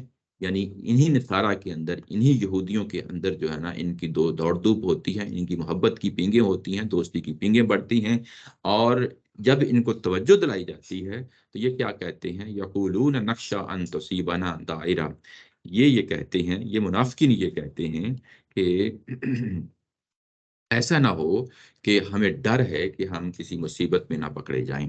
دائرہ کا لفظ جو ہے یہ وہی لفظ ہے جو اردو میں بھی استعمال ہوتا ہے، دائرہ یعنی گردش، اور اس کا ایک اور معنی ہے، وہ معنی یہ ہے کہ مصیبت ہے یا دنوں کا بدل جانا ہے۔ گردش کیا ہوتی ہے؟ یعنی ایام کا بدل جانا اور برے حالات کا جو ہے نا سامنا کرنا، یہ وہ ہے۔ ایسا نہ ہو کہ ہمارے ساتھ کوئی برے حالات کا ہمیں سامنا نہ کرنا پڑ جائے۔ وہ کیوں نہ کرنا پڑ جائے؟ اور وہ اس کو آگے ظاہر ہے کہ مزید کھلا ہے، وہ کیا ہے؟ فَعَسَى اللَّهُ أَن يَأْتِيَ بِالْفَتْحِ أَوْ أَمْرٍ مِّنْ عنده فيصبحوا على ما أفروا في أنفسهم نادمين۔ اچھا، یہ کہ ہمیں کسی مصیبت نہ میں پھنس جائیں۔ اب ہو یہ رہا ہے کہ یہ تصیبہ کا مطلب کیا؟ تصیبہ نہ، مصیبت میں مبتلا نہ ہو جائیں۔ تصیبہ، یہ تو ہے، تصیبہ یعنی یہ کیا مطلب؟ یہ میں گرامر کے لحاظ سے پوچھ رہا ہوں۔ ہاں ہاں، دائرہ آگے آ گیا نا، مؤنث آ گیا ہے۔ نہیں، تصیبہ، ہاں تو دائرہ مؤنث ہے نا، تصیبہ کون سا؟ تصیبہ نا، اچھا، یہ مؤنث میں ہے۔ ہاں تو یعنی آگے جو ہے نا کہ وہ ہمیں نہ آ لے، کوئی دائرہ ہمیں نہ آ لے، اچھا اچھا، ٹھیک ہے نا؟ جی جی جی، مصیبت نہیں آنا ہے نا، مؤنث ہے نا، یعنی دائرہ آگے مؤنث ہے تو اس کی وجہ سے تصیبہ نہ ہمیں پکڑنا یہ لے۔ پہلے مظاہرے ہیں۔ جی جی جی جی، اس میں وہ نہ آ جائے۔ اچھا یہ کہ ہم اب کسی مصیبت میں نہ آ جائیں۔ اب یہاں پہ اگر آپ دیکھیں تو یہ سورہ مائدہ ہے، اب یہاں پہ سٹل جو ہے نا یہ مذبذب ہے۔ مذبذب کس پہلو سے ہیں کہ ابھی فیصلہ نہیں ہو پایا کہ اسلام ڈومیننٹ کمپلیٹلی ہوا کہ نہیں ہوا۔ یہ بڑا امپورٹنٹ پوائنٹ آ گیا یہاں پہ کہ جب ہم یہ کہتے ہیں کہ یہ جو سورہ ہے یہ آخری دور کی سورہ ہے، تو یہ بیسیکلی کس دور سے سٹارٹ ہوتا ہے، یہ قرآن مجید خود بتا دیتا ہے، اپنے الفاظ سے بتا دیتا ہے کہ یہ کس دور کی سورہ ہے۔ تو اس کا مطلب یہ ہے کہ یہ ہے تو آخری دور کی ہے، جس طرح سورہ حدیبیہ کے بعد کا دور شروع ہوتا ہے، عمومی طور پہ سب یہی لوگ کہہ رہے ہیں صلح حدیبیہ کے بعد جو ہے نا یہ اس کی آیتیں شروع ہوئی ہیں اور آخر تک جو ہے نا چلتی ہیں۔ اس کا جو ابتدائی حصہ ہے وہ لگتا ہے کہ آخری دور کا ہے، اور یہ والی جو آیات جو اب ہم پڑھ رہے ہیں یہ یعنی یوں کہہ لیں کہ ابھی اسلام جو ہے نا اس کو یعنی پولیٹیکلی یا افرادی طور پہ اس طرح ڈومینیٹ نہیں ہوا، یعنی ابھی سٹل جو ہے نا فتح مکہ نہیں ہوا، یوں کہہ لیں۔ پچھلا والا آپ کیوں کہہ رہے ہیں؟ وہ جو شروع کی آیات ہے ہاں، وہ تو آیات وہ بتا رہی ہیں نا کہ وہاں پہ بالکل شروع میں بتا دیا گیا تھا کہ کچھ لوگ ہیں جو مدینے کے ارد گرد سے جو ہے نا حج کے لیے جا رہے ہیں، ان کو روکنا نہ، وہ بھی اللہ کی جو ہے نا وہ رزق خوشنودی چاہتے ہیں۔ تو اس کا مطلب یہ ہے کہ اب حج پہ جانے والے لوگ زیادہ تر مسلمان ہیں، اچھا، اس کی بیس پہ جو ہے نا وہ کہا تھا۔ اور یہاں پہ جب ہم جو ہے نا پہنچے ہیں تو یہ پتہ چلا کہ نہیں، ابھی یہاں پہ صورتحال مختلف ہے، ابھی صورتحال مختلف ہے۔ اس میں ابھی یہ منافقین اس مذبذبین کا یعنی تذبذب کا شکار ہیں کہ ابھی اسلام کے ساتھ جو ہے نا یہ کامیابی آنی ہے یا جو ہے نا اسلام کے مخالفین کے ساتھ یہ کامیابی آنی ہے۔ تو ابھی اس مصیبت میں پھنسے ہوئے ہیں کہ اگر فرض کیا کہ اسلام کا مخالف طبقہ جو ہے نا ڈومینیٹ ہو جاتا ہے تو پھر بھی ہم پکڑے جائیں گے۔ تو ہم جو ہے نا دونوں طرف پنگے بڑھا کے رکھتے ہیں، دونوں طرف دوستیاں رکھتے ہیں، مسلمانوں کے ساتھ بھی اگر یہ غالب آ گئے تو ہم ان کے ساتھ بھی بلا ہمارا ہو جائے گا، اگر وہ غالب آ جاتے ہیں تو ان کے ساتھ بھی بلا ہو جائے گا۔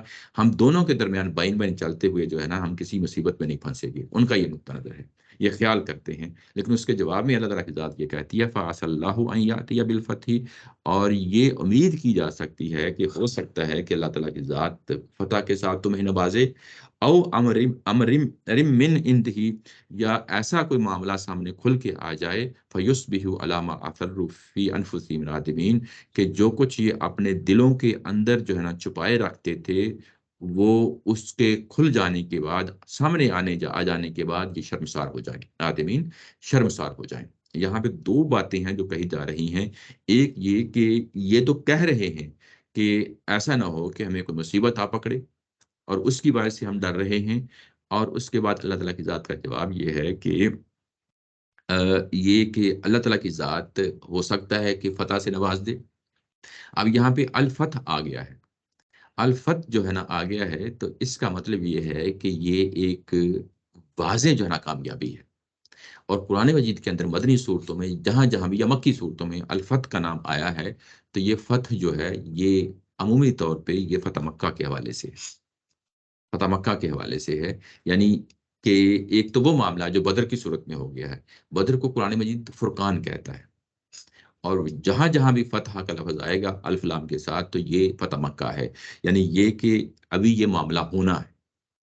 اور اس میں کہا جا رہا ہے کہ امید ہے، امید ایک میں اور آپ لفظ بولتے ہیں تو یہ ایک مختلف معنی رکھتا ہے، کیونکہ اس کا نتیجہ ہمارے ہاتھ میں نہیں ہوتا، لیکن جب اللہ تعالیٰ کی ذات تسلی اور تشفی دلاتی ہے کہ امید ہے تو اس کا مطلب یہ ہے کہ اس کے اندر ایک وعدہ پشیدہ ہے، اور یہاں پہ وعدہ کیا جا رہا ہے کہ تمہیں ہم اللہ کی جو ہے نا طرف سے تمہاری طرف فتح آئے گی، اور وہ فتح کیا ہے؟ وہ ظاہر ہے کہ فتح مکہ ہے، وہ نہیں ابھی تک آئی، یا جو ہے نا کوئی ایسا معاملہ ہو جائے کہ جس میں ان کے سارے جو ہے نا راز کھل جائیں، ان منافقین کے سارے راز کھل جائیں، اور راز کھل جائیں تو اس کے بعد جو ہے نا یہ ندامت کا شکار ہو جائیں، یہ شرمساری سے جو ہے نا کام لیں۔ یہ بات ہے جو یہاں پہ کہی جا رہی ہے۔ اور یہاں پہ یہ جو بات کہی تھی یقولون، یہاں پہ ایک بڑا لطیف پہلو ہے جس کو ظاہر ہے کہ تدبر قرآن اور یہاں پہ بھی البیان میں بھی اس کو بیان کیا ہے۔ یقول کے دو معنی ہوتے ہیں، کالا یقول، یعنی ایک آپ کے زبان سے جو ہے نا لفظ بولتے ہیں، یا آپ ایک دل سے خیال کرتے ہیں، جو آپ کے دل کے اندر خیال آتا ہے اس کے لیے جو لفظ یہ استعمال ہو جاتا ہے۔ تو یہاں پہ یقول جو کوئی لفظ آیا ہے یقولون، یہ دل کے اندر کی بات ہے، یہ کہ وہ تگ و دو کر رہے ہیں اور ان کے دل کے اندر یہ گمان ہے کہ ایسا نہ ہو کہ کسی مصیبت میں ہم پھنس جائیں۔ اور اس کو آگے جا کے کھول بھی دیا ہے، وہ کیسے کھولا ہے؟ فَيُصْبِحُوا عَلَىٰ مَا أَصَرُّوا فِي أَنفُسِهِمْ نَادِمِينَ، جو کچھ ان کے دلوں کے اندر تھا اس پہ وہ شرمسار ہو جائیں۔ بات کھل گئی نا؟ تو یعنی یہ کہ اب یقولون کا جو ہے نا بعد میں جو لنک ہے وہ بھی پتہ چل گیا کہ یہ کیا چیز ہے۔ تو یہاں پہ یہ کہ دو باتیں ہیں، یا تو فتح مکہ ہو جائے گا، یا جو ہے نا کوئی ایسا واقعہ پیش آ جائے گا کہ جس سے ان کے جو دلوں کے حالات ہیں وہ کھل کے سامنے آ جائیں۔ یہ ایک بڑا اچھا موقع پیدا ہو گیا تھا ان کے دلوں کے حالات کھلنے کا، سورہ توبہ میں جا کے پڑھیں گے، جس میں یہ غزوہ تبوک کا جو واقعہ ہے وہاں پہ، تو کچھ منافقین جو ہے نا وہاں پہ نبی پاک صلی اللہ علیہ وسلم نے ان کو اجازت دے دی، اور اللہ تعالیٰ کی ذات ان کو جو ہے نا وہ کھولنا چاہتی تھی، اور ان کے دلوں کے جو حالات، تاکہ وہاں پہ پکڑے جاتے اور اس کے بعد ان کو کوئی سزا سنا دی جاتی، لیکن وہ ظاہر ہے کہ موقع ٹل گیا۔ لیکن اب کیونکہ دو چیزیں سامنے رکھی ہیں، وقت کے سب پہلے بتائی ہیں، ان میں سے کسی ایک کو ہونا تھا، اور وہ جو ہے نا ظاہر ہے فتح مکہ کی صورت میں ہمارے سامنے آ گیا ہے۔ تو یہ چیز سامنے رہنی چاہیے کہ کل کو کیا ہونا ہے، جو باتیں کل کی کہی جا رہی ہیں اس میں سے کس چیز کو اللہ تعالیٰ کی ذات نے جو ہے نا آگے چل کے کھولا ہے۔ وَيَقُولُ الَّذِينَ آمَنُوا أَهَٰؤُلَاءِ الَّذِينَ أَقْسَمُوا بِاللَّهِ جَهْدَ أَيْمَانِهِمْ إِنَّهُمْ لَمَعَكُمْ حَبِطَتْ أَعْمَالُهُمْ فَأَصْبَحُوا خَاسِرِينَ۔ جب یہ معاملہ کھل جائے گا، یعنی یہ کہ جو کچھ ان کے دلوں کے اندر تھا اور وہ چیزیں سامنے آ جائیں گی، تو یہ ندامت کا شکار ہو جائیں گے، اور اس وقت جو ہے نا اہل ایمان کو کیا کہیں گے؟ اہل ایمان کو یہ کہیں گے کہ دیکھو یہ وہ لوگ ہیں جو قسمیں کھایا کرتے تھے، جہدہ ایمانہم، اپنے ایمان کی قسمیں کھایا کرتے تھے، اپنے یعنی یہ کہ کڑی، یعنی یہ جہد کا لفظ ہوتا ہے جوہد سے ہے، جوہد یعنی کوشش کرنا، یعنی وہ کڑی کڑی قسمیں کھایا کرتے تھے، یعنی بڑے زور سے جوش اور جذبے کے ساتھ قسمیں کھایا کرتے تھے اپنے یعنی ایمان کی، اور مسلمانوں کو تسلی اور تشفی دیا کرتے تھے کہ دیکھو ہم بھی تمہاری طرح ایمان لائے ہیں۔ بڑی کڑی کڑی قسمیں کھاتے تھے، اس میں قسمیں کھا کھا کے بتاتے تھے، اپنے ایمان کی قسمیں کھاتے تھے کہ ہم تمہارے ساتھ ہیں، انہم لمعکم۔ لیکن اگر جب کل کو حالات کھل گئے اور ان کا سارا جو ہے نا کیا درتا سامنے آ گیا، تو وہ ظاہر ہے کہ ایکسپوز ہو جائیں گے، اور وہاں پہ جو ہے نا مسلمان پھر یہ بات کہیں گے کہ تم تو وہ لوگ ہو جو اللہ کی کڑی کڑی قسمیں کھاتے تھے، یہ کہتے تھے کہ ہم تمہارے ساتھ ہیں، لیکن اللہ تعالیٰ کی ذات یہ کہتی ہے کہ حبیطت اعمالہم فاصبحوا خاسرین، اور ان کے اعمال بھی ضائع ہو جائیں گے اور یہ بھی خسارہ پانے والوں میں سے ہوں گے۔ اب یہاں پہ یہ جو حبیطت اعمالہم، یہ عمومی طور پہ یہ آخرت کے لیے لفظ استعمال ہوتا ہے، جس کو ہم حبط اعمال کہتے ہیں، آخرت۔ یعنی آخرت میں کیا ہوگا کہ جو یہود ہیں، نصارہ ہیں، یا جو ہے نا مسلمان ہیں، یعنی جو بھی الہامی کتابوں کے وارث ہیں، اگر یہ کوئی غلط کام کرتے ہیں تو ان کے بعض گناہ ایسے ہوتے ہیں کہ قیامت والے دن ان گناہوں کی وجہ سے ان کی نیکیاں بالکل قبول نہیں کی جائیں گی۔ اس کو ہم حبط اعمال کہتے ہیں۔ یہ پیچھے بار بار یہ لفظ آ چکا ہے، اب یہی لفظ جو ہے حبط اعمال ان کی دنیاوی سزا کے لیے آیا ہے، یہاں پہ آخرت کی سزا نہیں ہے، دنیاوی سزا ہے کہ ان کے سارے اعمال دھرے رہ جائیں گے اور وہ ضائع ہو جائیں گے، اور یہ خسارہ پانے والوں میں سے ہو جائیں گے۔ یعنی جب ہم کوئی بھی سورہ پڑھتے ہیں اور آخری جو ہے نا گروپ کی سورہ ہوتی ہے خاص طور پہ، تو کچھ سزائیں سنائی جا رہی ہوتی ہیں، کچھ جو ہے نا وہ اگر مسلمان ہیں تو ان کو جو ہے نا ظاہر ہے کہ جو اللہ اور اللہ کے رسول پہ ایمان لائے ہیں تو ان کو اچھی خوشخبریاں سنائی جا رہی ہوتی ہیں، جس طرح ابھی تھوڑی دیر پہلے خوشخبری جو ہے نا سنائی گئی کہ جو فتح مکہ کی صورت میں ملنے والی ہے،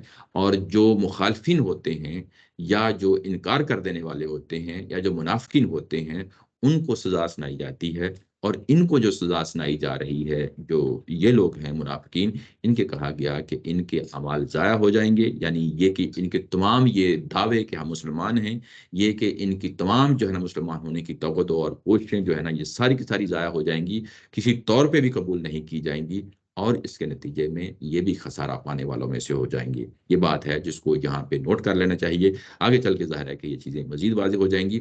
اب یہ جو کہا گیا تھا کہ ان یہود و نصارہ کے ساتھ جو ہے نا وہ دوستی نہ کرو، ابھی ہمیں بیک گراؤنڈ کا پتہ چل گیا ہے۔ اب ہم کیا جنرلائز کر سکتے ہیں اس کو؟ یہ یعنی ابھی یہ چیزیں مزید کھلیں گی، میں بار بار پیچھے آؤں گا۔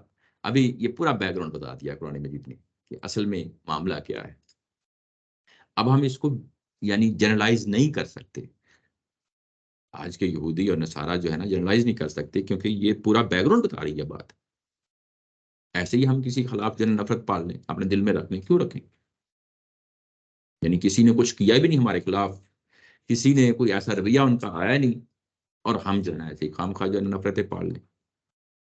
تو یہاں پہ جو بات ہے پوری کی پوری جو ہے نا وہ پوری کنٹیکسٹ کو سامنے رکھیں، پورے بیک گراؤنڈ کو سامنے رکھیں۔ وہ بیک گراؤنڈ جو ہے نا بتا دیا ہے، پورے پیراگراف میں بتا دیا ہے کہ بیک گراؤنڈ کیا ہے جس میں یہ بات کہی جا رہی ہے۔ بات آگے مزید بڑھے گی تو اور نہیں، بیک گراؤنڈ میں تو یہ ہے کہ وہ بنی اسرائیل جو ہے، سوری جو یہود ہے، جی وہ یہ اللہ تعالیٰ کے دین پر عمل پیرا نہیں ہے، اس شریعت کو اس طریقے سے نہیں مانتے جس طرح وہ شریعت ہے، جی جی اور جو رسول اللہ صلی اللہ علیہ وسلم بھی کوئی فیصلہ کرتے ہیں اس پہ میں بھی اعتراض کرتے ہیں۔ جی جی یہ بیک گراؤنڈ ہے، جی جی اور ان کے اوپر یہ عذاب ہے اور یہ آنا ہے۔ جی جی اس کے بعد اللہ تعالیٰ کہتا ہے کہ ان یہود و نصارہ کے ساتھ دوستی دوستی نہ کرو۔ جی جی جی جی تو یہ جو یہود کی پوری تفصیل بتائی گئی ہے، یہ تو آج کی یہود کے ساتھ اس پر اپلائی نہیں ہوتی کیا یا پھر اللہ تعالیٰ نے چونکہ وہاں اسپیسیفک نہیں، میں ابھی کہہ رہا ہوں مزید بات یہاں گیا نہیں ہے۔ یہاں پہ ایک اور چیز ہے اور جس کو میں یعنی آپ کے سامنے اس کو رکھ دیتا ہوں، وہ کیا ہے؟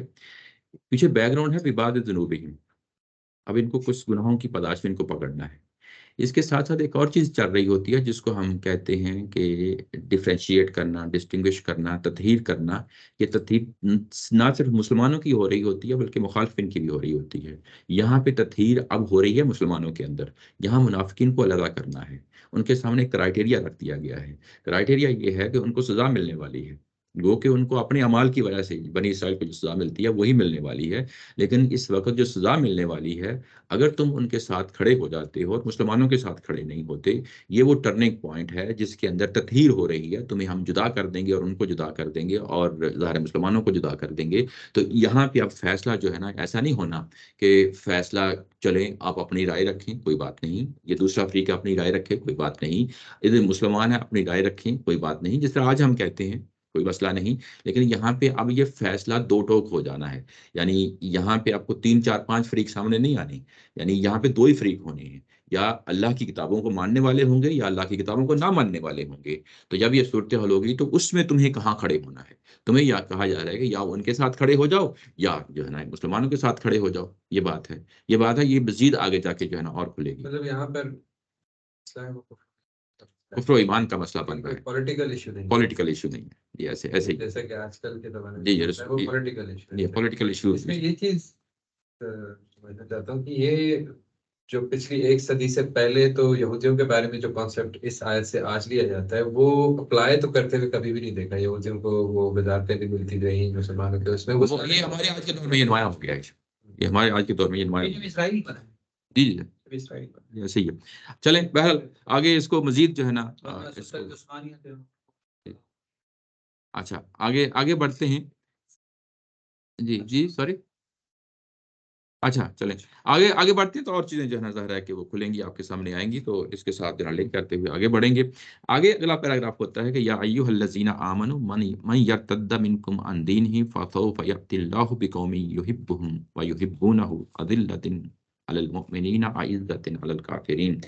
یہ کہا گیا کہ اے ایمان والو، جو تم میں سے ارتداد اختیار کرے گا، دین کو چھوڑ جائے گا، یہ من یرتدا کا لفظ آ گیا ہے یہاں پہ۔ ارتداد کا مطلب ہوتا ہے دین کو چھوڑ جانا، یعنی جو دین کو چھوڑ جائے گا، منکم عن دین ہی، جو اپنے دین سے منہ موڑ جائے گا، دین چھوڑ جائے گا، تو اللہ تعالیٰ کی ذات جو ہے نا وہ کیا کرے گی. یہاں پہ یہ جملہ جو ہے یہ کنڈیشنل سٹیٹمنٹ ہے، میں یرتد منکم عن دینہ، اور اس کے بعد جو رسپانس کلاز ہوتی ہے وہ اس کے اندر موجود نہیں ہے.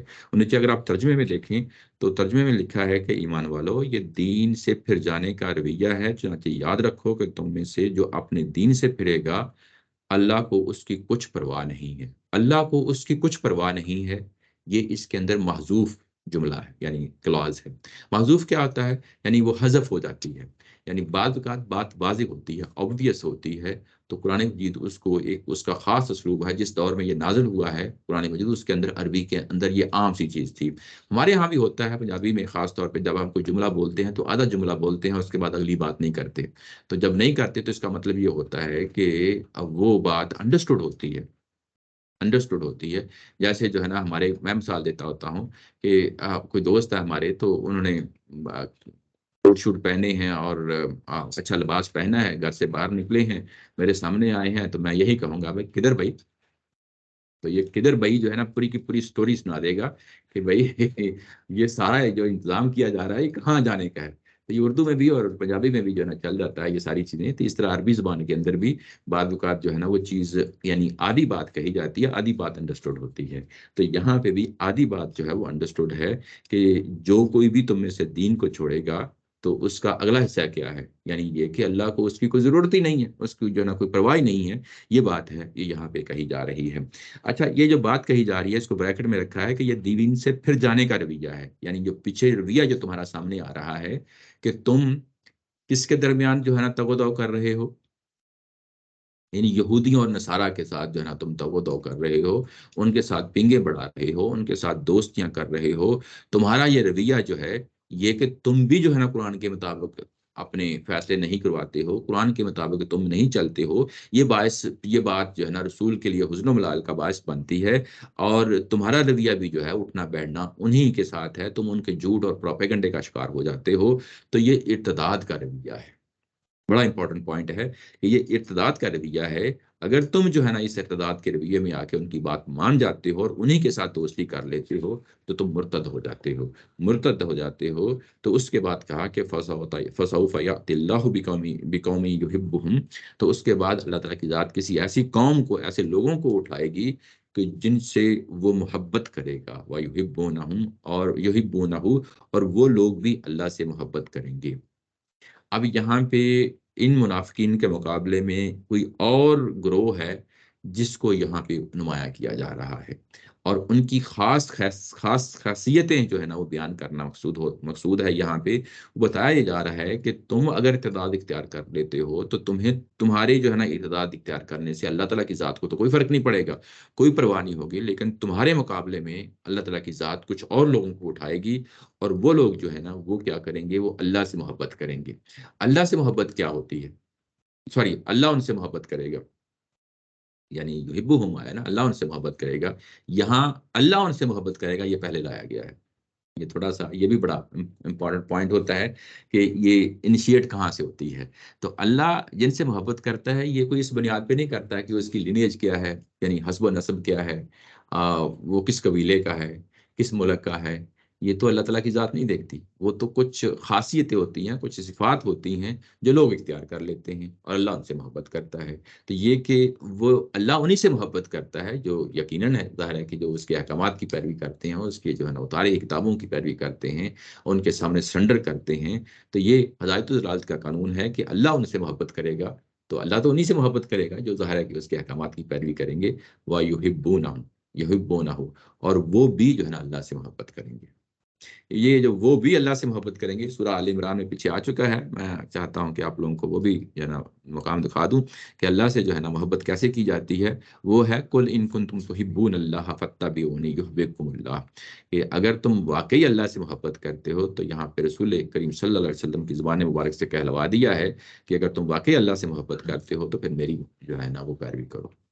یعنی اب اللہ سے محبت کا ایک ہی کرائٹیریا ہے کہ قرآن و سنت کے ساتھ جڑا جائے اور نبی محترم صلی اللہ علیہ وسلم کی پیروی کی جائے.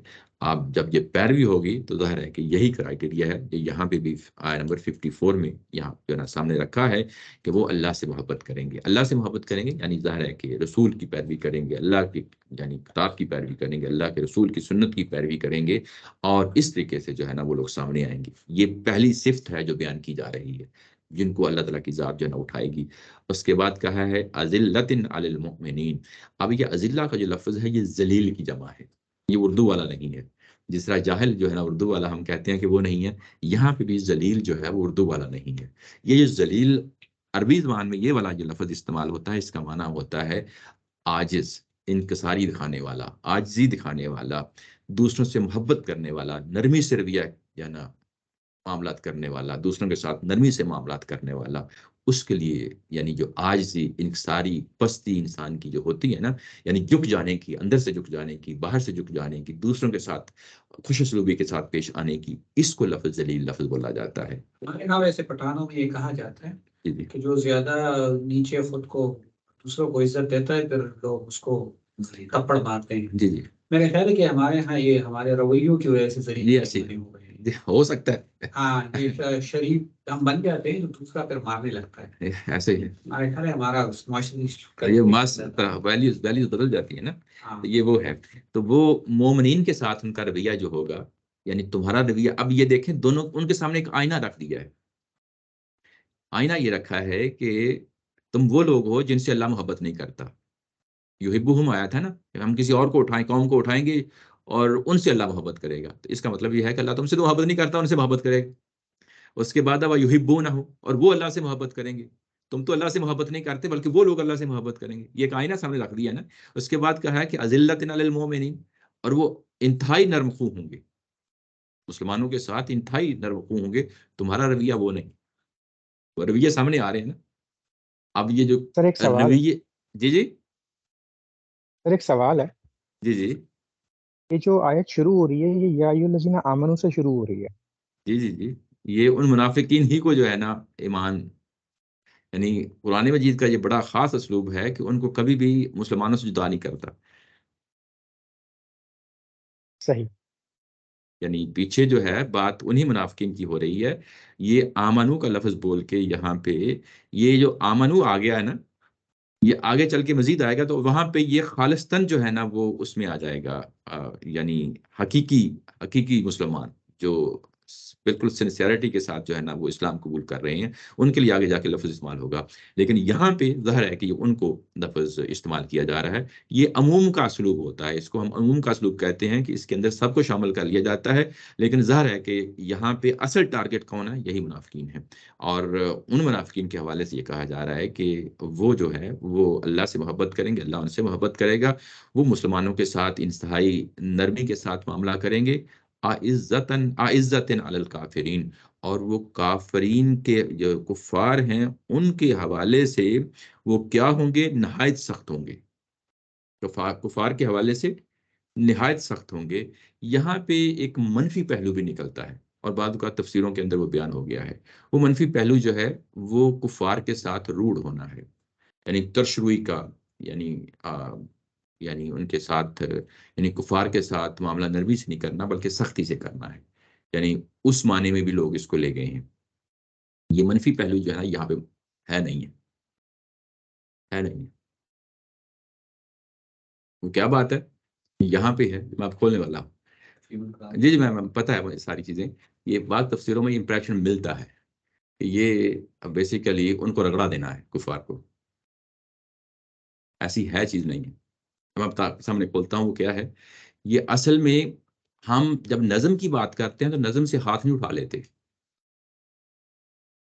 نظم سے ہاتھ نہیں اٹھا لیتے، اس خاص لفظ پہ تقیہ نہیں لگا لیتے. اگر آپ صرف تقیہ اس پہ لفظ پہ لگانا ہے تو پھر مطلب نکل آئے گا. لیکن جو بات پیچھے آ رہی ہے اس بات کو سامنے رکھتے ہوئے کہیں تو اس کا مطلب یہ بنتا ہے کہ یہود و نصارہ جو ہیں، یہود و نصارہ، تم تو ان کے ہاتھوں میں جو ہے نا کھلونا بن گئے ہو. جو وہ لوگ آئیں گے وہ سخت ہوں گے کفار کے مقابلے میں. یعنی یہ کہ سخت ہوں گے، یعنی وہ کبھی بھی ان سے امپریس نہیں ہوں گے، وہ کبھی بھی ان کے ہاتھ میں کھلونا نہیں بنیں گے، وہ بھلے جو مرضی جو ہے نا وہ پلاننگ کر لیں، وہ کبھی پیچھے ہٹنے والے نہیں ہوں گے۔ تم نے منافقت دکھا دی ہے، تم نے منافقت دکھا دی ہے، تم نے منافقت دکھا کے ان کے ہاتھوں میں جا کے کھلونا بن گئے ہو، ٹھیک ہے نا۔ اب اس کا مطلب یہ ہے کہ تم نے اپنے آپ کو ان کے حوالے کر دیا ہے۔ اگر تم اپنے ایمان کے حوالے سے سختی دکھاتے کہ نہیں ہم نے تمہاری بات نہیں ماننی، ہمارے سامنے جو قرآن اتر رہا ہے ہم نے اس کی بات ماننی ہے، ہمیں جو ہے نا دوستی کرنی ہے تو مسلمانوں کے ساتھ دوستی کرنی ہے، ہمیں جو ہے نا اگر جھکنا ہے تو مسلمانوں کے ساتھ جھکنا ہے، تمہاری ہم کوئی بات ماننے کے لیے تیار نہیں ہے۔ یہ وہ سختی ہے جو یہاں پہ بیان کی جا رہی ہے۔ بات واضح ہو گئی؟ یعنی پیچھے کنٹیکسٹ کیا ہے اس کو سامنے رکھتے ہوئے بات رکھیں تو بات واضح ہو جاتی ہے۔ یہاں پہ وہ سختی نہیں ہے کہ آپ میدان جہاد میدان جنگ میں اتر آئے ہیں، اب ان کے ساتھ جو ہے نا یا عام معاملات روزمرہ کے معاملات ہیں ان کے ساتھ ہم نے تشریح کے ساتھ معاملہ کرنا ہے، غصے کے ساتھ معاملہ کرنا ہے، ان کو ہمیشہ جو ہے نا دبا کے رکھنا ہے، وہ بات نہیں یہاں پہ ہو رہی۔ مطلب یہ ہے کہ یہ جو لوگ آئیں گے یہ مسلمانوں کے ساتھ نرم ہوں گے، انتہائی عاجزی اور نسائی کے ساتھ معاملہ یہ کر رہے ہوں گے، لیکن ان کی سوچ اور فکر کے حوالے سے، جو مسلمانوں کی سوچ اور فکر ہے اس کے حوالے سے کبھی بھی یہ جو ہے نا مخالفین کے ہاتھوں کھلونا نہیں بنیں گے، بلکہ اپنی سوچ اور فکر پہ جم جائیں گے، ڈٹ جائیں گے، اور یہ ڈٹ جانا ہی جہاں پہ جو ہے نا وہ عزت علی الکافرین کا جانا اس مفہوم میں بات ہو گئی بات، لیکن یا بھی اسٹل کو کنفیوژن ہے؟ جو آگے چلتا ہے وہ جی میں بتاتا ہوں، وہ جاہدون فی سبیل اللہ وہ بھی ایک کنفیوژن کا باعث بن گیا ہے، وہ اس کو قتال کے معنوں میں لے جاتے ہیں، قتال کے معنوں میں لے جاتے ہیں۔ یہاں پہ جو جاہدون فی سبیل اللہ کا مطلب یہ ہے کہ یہ اپنے اندر وسیع معنی رکھتا ہے۔ جہاد کا جب لفظ آتا ہے تو یہ دو معنی رکھتا ہے قرآن مجید کے اندر، یا تو خالصتاً جو ہے نا یہ قتال کے معنی میں آ جاتا ہے، یا جو ہے نا اپنی وسعت اپنے اندر رکھتا ہے۔ جب یہ وسعت رکھتا ہے تو اس کا مطلب یہ ہے کہ دین کے لیے ہر طرح کی تگ و دو، دین کے لیے ہر طرح کی تگ و دو، اور جب ہم دین کے لیے ہر طرح کی تگ و دو لے آتے ہیں تو اس کے اندر وہ قتال بھی آ جاتا ہے۔ میری بات سمجھ رہے ہیں نا؟ یعنی جہاد کا بعض کا ٹارگٹ صرف قتال ہوتا ہے، یعنی جس کو ہم میدان جنگ کی لڑائی ہے بعض اوقات وہی ہوتا ہے، اور بعض اوقات یہ اس سے وسیع مفہوم لیا ہوا تھا، اور یہاں پہ اس سے وسیع مفہوم لیا ہوا ہے۔ اس کے اندر صرف جو ہے نا وہ قتال جو ہے نا لڑنے والا وہ نہیں، مطلب یہ ہے کہ یہ لوگ دین کے لیے اپنے آپ کو کھپا دینے کے لیے تیار ہوں گے، جہاں جہاں ان سے دین مطالبہ کرے گا اس کے سامنے یہ سرنڈر کریں گے۔ یہ مطلب ہے یجاہدون فی سبیل اللہ۔ اگر یہ صرف قتال ہوتا تو پیچھے کنٹیکسٹ ہوتا نا، اب یہ بات عمومی لب و لہجے میں کہی جا رہی ہے اور الفاظ بھی ہم اسی عمومی لب و لہجے میں ہی جو ہے نا اس کو قبول کر رہے ہیں۔ تو یہاں پہ جو جاہدون فی سبیل اللہ، یہ کہ اللہ کے راستے میں جو بھی قربانی کی دینے کی ضرورت پڑتی ہے، جو بھی تگ و دو کرنے کی جدوجہد کرنے کی ضرورت پڑتی ہے، تو وہ اس سے کبھی گھبرائیں گے نہیں، پیچھے نہیں ہٹیں گے، بلکہ آگے بڑھ کے قربانیاں دینے والے ہوں گے۔ یعنی اب آپ دیکھیں کہ یہ کیسے کیسے جو ہے نا یہ چیزیں بیان ہو رہی ہیں، یہ کہ اذلۃ علی المؤمنین عزت علی الکافرین یجاہدون فی سبیل اللہ، یہ اگر ہم دیکھیں تو کتنی صفات ہیں۔ پہلا یحبہم و یحبونہ، یہ پہلی صفت ہے۔ دوسری ہے اذلۃ علی المؤمنین عزت علی الکافرین، یہ دوسری ہے۔ تیسری ہے یجاہدون فی سبیل اللہ، یہ تیسری ہے۔ چوتھی ہے ولا یخافون لومۃ لائم، چوتھی یہ ہے کہ اس کے بعد کسی ملامت کرنے والے کی ملامت سے خوف زدہ نہیں ہوں گے۔ یہ جو لومہ کا لفظ آ گیا، یہ اردو والا لفظ ہے جس کو ہم کہتے ہیں ملامت۔ ملامت کیا ہوتا ہے؟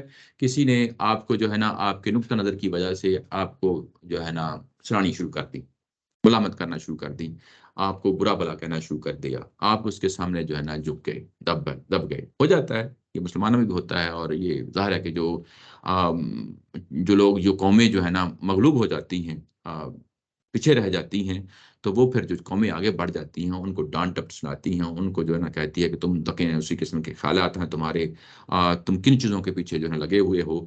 تو یہ ملامت کرنا ہوتا ہے، وہ کسی ملامت کرنے والے کی ملامت کا خوف نہیں کھائیں گے۔ اس کا مطلب یہ ہے کہ یہ لوگ کھاتے ہیں، کون؟ یہ منافقین۔ یہ منافقین ملامت کون کرتا ہوگا؟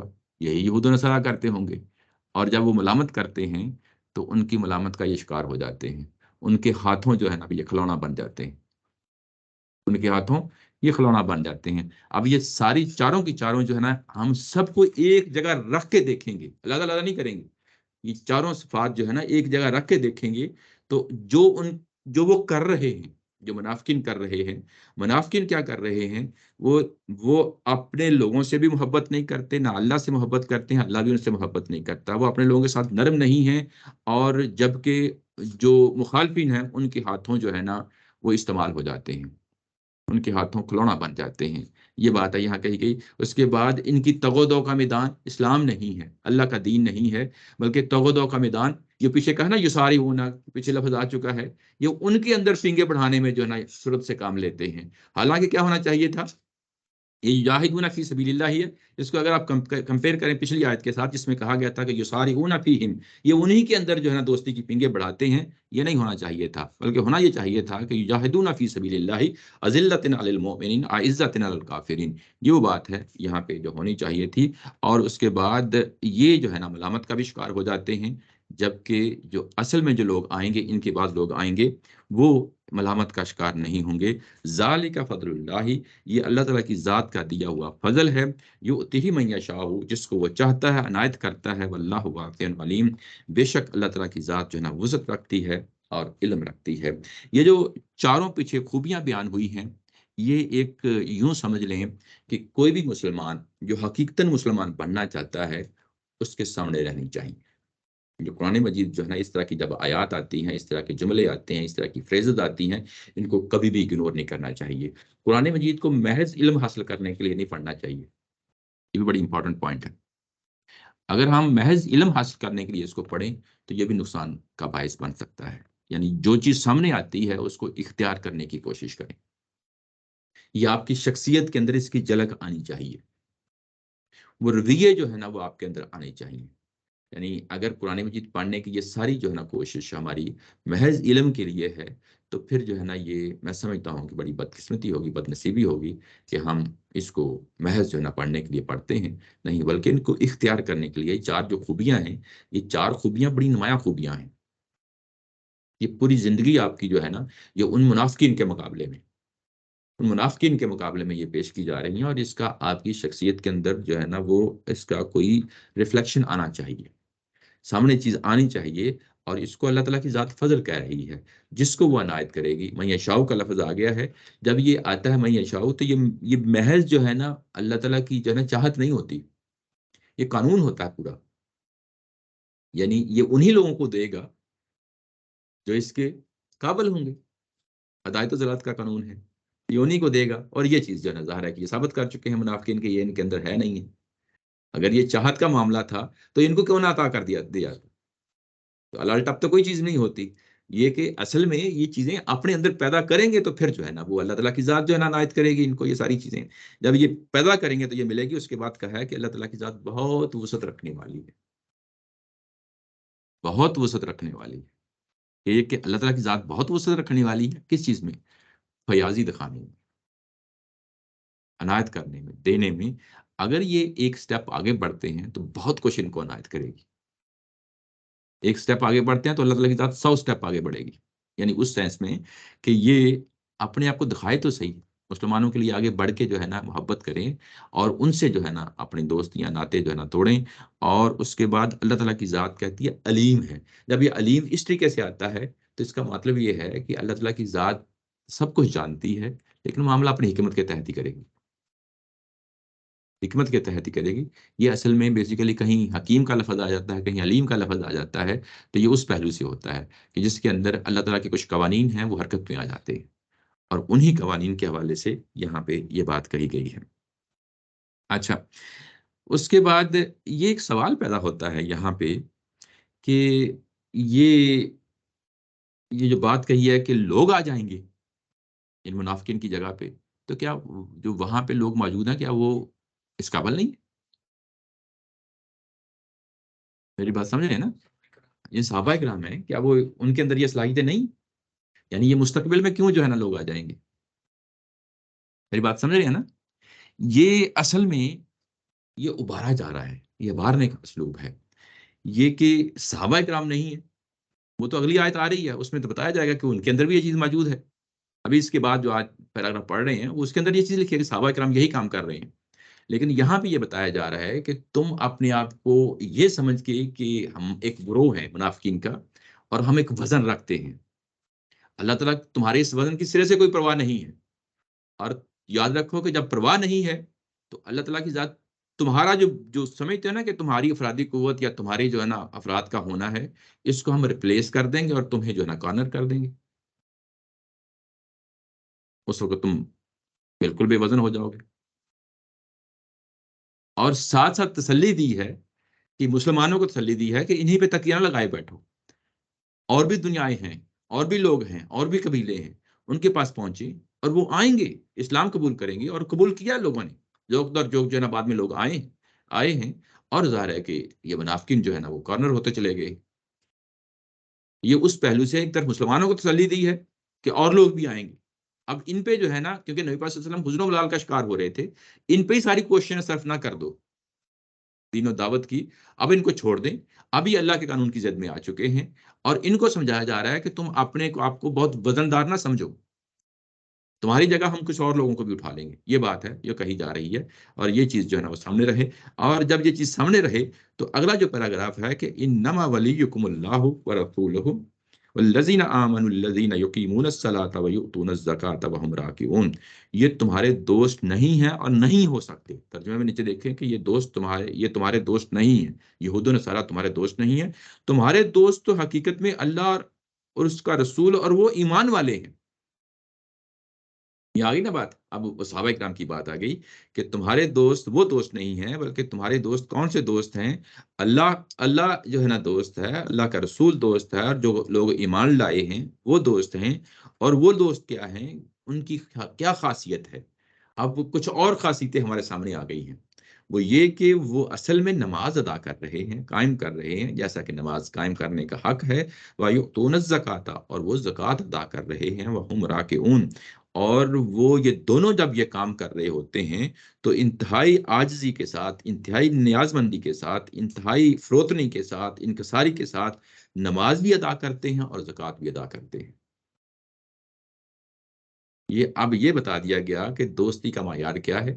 دوستی کا معیار یہ ہے کہ اللہ کے رسول، اللہ کے ساتھ، اللہ کے رسول کے ساتھ، اور ان لوگوں کے ساتھ جو حقیقتاً دین کے تقاضے پورے کر رہے۔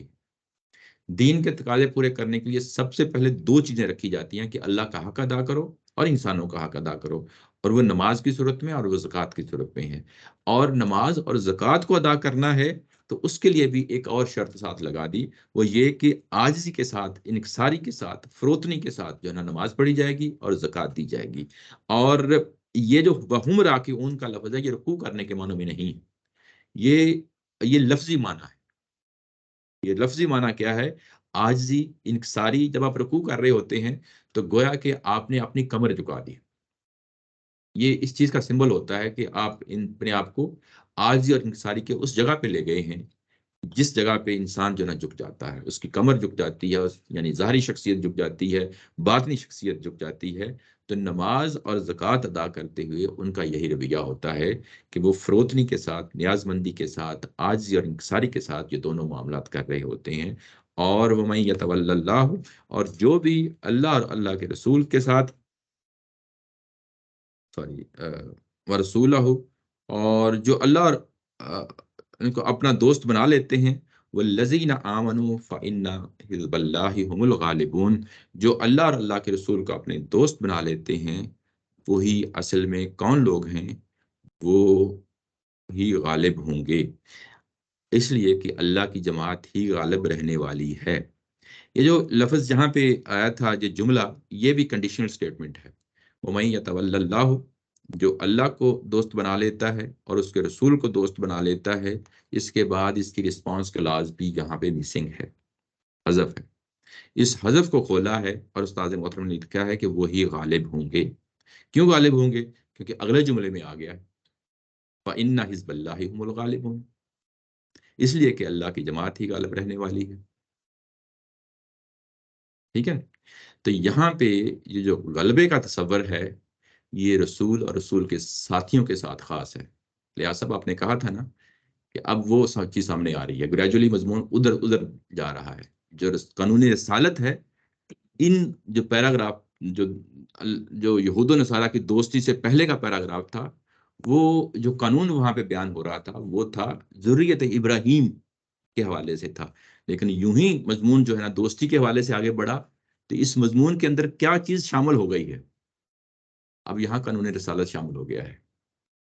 اب یہاں پہ ایک اور چیز سامنے آ گئی ہے جس کو میں اب ہائی لائٹ کرنا چاہتا ہوں، وہ یہ کہ ایک دور آتا ہے قانون رسالت میں کہ جس میں ہجرت ہو جاتی ہے، ہجرت ہو جاتی ہے تو وہاں پہ جو انکار کر دینے والے ہیں ان کو علیحدہ کر دیا جاتا ہے، علیحدہ کر کے ان کو سزا دے دی جاتی ہے، اور جو قبول کرنے والے ہیں اسلام ان کو علیحدہ کر دیا جاتا ہے اور ان کو ظاہر ہے خوشخبریاں سنا دی جاتی ہیں علیحدہ کر کے۔ اس سٹیج پہ ایک مرحلہ، ایک ایسا مرحلہ آتا ہے کہ جس میں آپ کے جو جتنے بھی رشتہ داریاں، ناطے، تعلقداریاں ہوتی ہیں ان کو توڑ دیا جاتا ہے۔ اس کی واضح مثال سمجھنی ہو تو اس کو حضرت نوح علیہ السلام کے بیٹے کے ساتھ جو ہے نا جو معاملہ ہوا اس کے سمجھ لیں۔ آخری مرحلے میں کیونکہ وہ کفار کے ساتھ کھڑا تھا اور اس کو بھی علیحدہ کر دیا گیا۔ حضرت نوح علیہ السلام نے درخواست کی تھی کہ اس کو بھی، میرے بیٹے کو بھی شامل کر لیا جائے، تو اللہ تعالیٰ کی ذات نے اس کو قبول نہیں کیا۔ اس کے بعد حضرت لوط علیہ السلام کی جو بیوی ہیں وہ کفار کے ساتھ کھڑی تھی، اور وہاں سختی کے ساتھ کہہ دیا گیا کہ جب صبح تم نکلو، جب نکلو تو تمہارے ساتھ تمہاری بیوی کو نہیں جانا چاہیے، تمہارے تمام رشتہ داریاں، دوستیاں، ناطے جو ہے نا وہ ٹوٹ جانے چاہیے۔ اور جب انسانوں کے ذریعے سے عذاب آتا ہے جس طرح نبی کریم صلی اللہ علیہ وسلم کے دور میں ہوا ہے، تو یہاں پہ بھی جو ہے نا وہ فرق رکھا جاتا ہے، اور جب یہ فرق رکھا جاتا ہے تو پھر بتایا جاتا ہے کسی سٹیج پہ جا کے کہ تم کو بھی اپنے تعلقات توڑ لیں، تمام دوستیاں، رشتہ داریاں، ناطے توڑ لیں۔ اب یہاں پہ ان منافقین کو کہا جا رہا ہے کہ ان کے ساتھ دوستیاں توڑ لیں۔ اب ایک اور پہلو ہمارے سامنے آ گیا، اب یہ پہلو قانون رسالت کے تحت ہے۔ اب مزید واضح ہو گئی چیز۔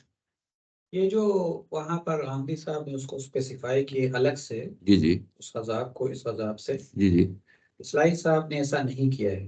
جی جی وہ یہ فرق نہیں رکھتے، اس نے ایک جنرل سے جملہ بول دیا ہے جی جی کہ جن قوموں پر عذاب آتا ہے اسی کے تحت بنی اسرائیل پر بھی عذاب آئے۔ جی جی تو یہ کوئی غامدی صاحب پہلی دفعہ نہیں نہیں، ایسا نہیں، ایسا نہیں، ایسا نہیں، ایسا نہیں۔ بعض جگہیں ایسی ہیں، بتاتا ہوں، ایسی ہیں کہ وہاں پہ اصلاحی صاحب جو ہیں وہ چیزوں کو عمومی دائرے میں رکھتے ہیں۔ غامدی صاحب کے ساتھ جو ہے نا قانون رسالت کے اندر یہ چیزیں نکھرتی ہوئی سامنے آتی ہیں، یہ پن پوائنٹ کر دیتے ہیں، انگلی رکھ کے بتا دیتے ہیں، یہ فرق ہے۔ لیکن ہے تصور موجود ہے، تصور موجود ہے، یعنی تصور وہاں پہ بھی موجود ہے، لیکن اس کو کیونکہ یہ سارے کام جو ہو رہے ہوتے ہیں نا یہ فرد واحد نہیں کر سکتا۔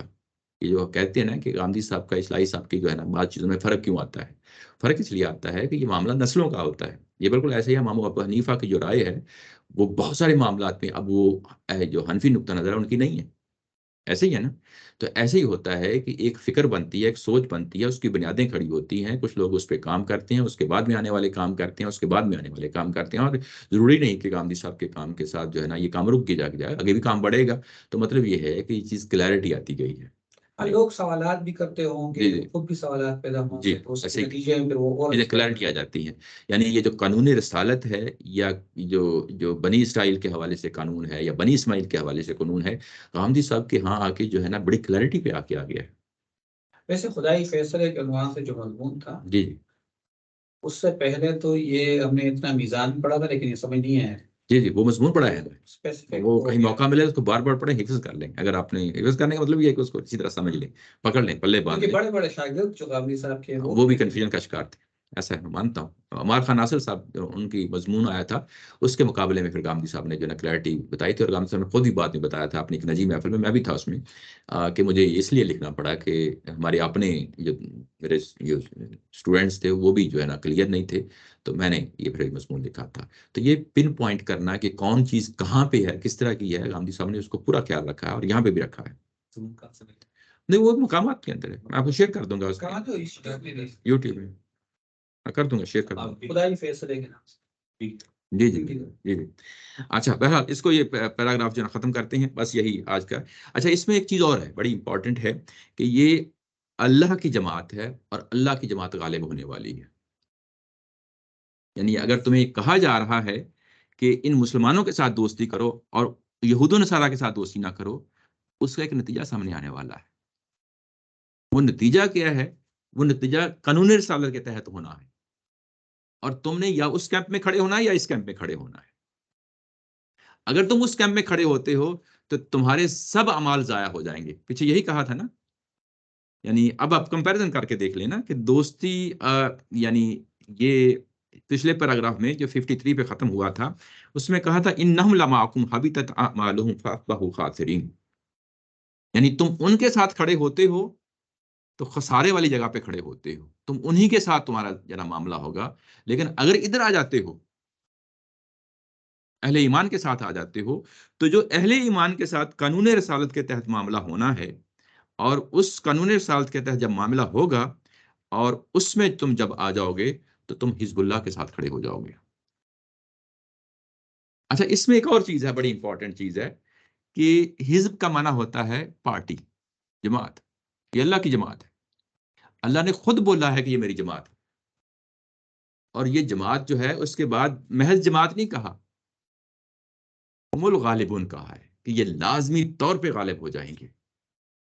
یہ صرف دنیا میں ایک واحد جماعت ہے جس کے لیے لفظ بولا جا سکتا ہے، وہ صحابہ کرام کی جماعت ہے۔ اس کے بعد کسی شخص کو بھی جو ہے نا جرت نہیں ہونی چاہیے کہ کوئی جماعت بنائے اور اس کا نام حزب اللہ رکھے۔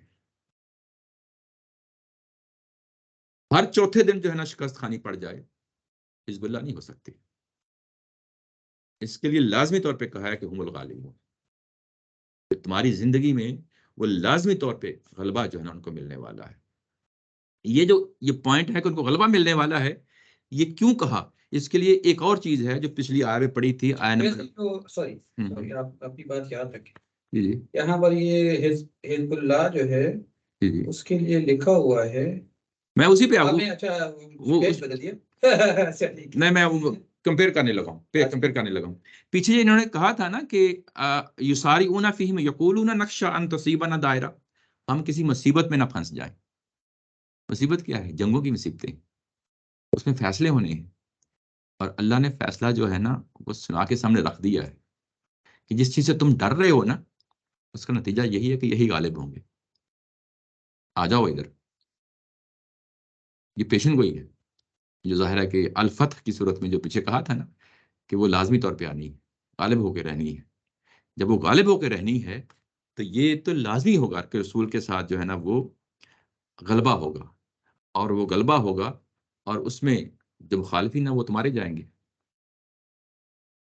نقصان انہی کا ہوگا۔ تمہارا نقصان جو پیچھے کہا تھا نا کہ تم خاسرین ہو جاؤ گے، ٹھیک ہے نا، یعنی تمہیں خسارہ ہی خسارہ مل جائے گا۔ اگر ادھر کھڑے ہو گئے، ادھر کھڑے ہو گئے، تم حزب اللہ میں آ جاؤ گے، حزب اللہ میں آ جاؤ گے۔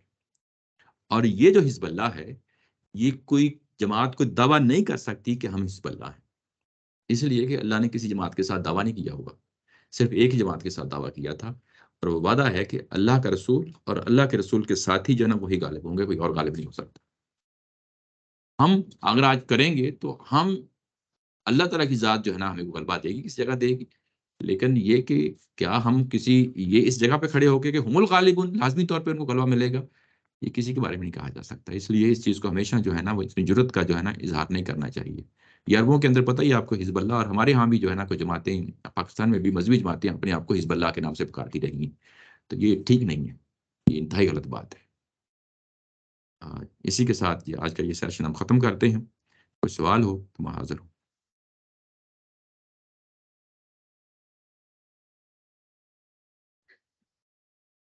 کشکور صاحب، جزاک یہ اللہ بہت خیر۔ شکریہ، جزاک اللہ۔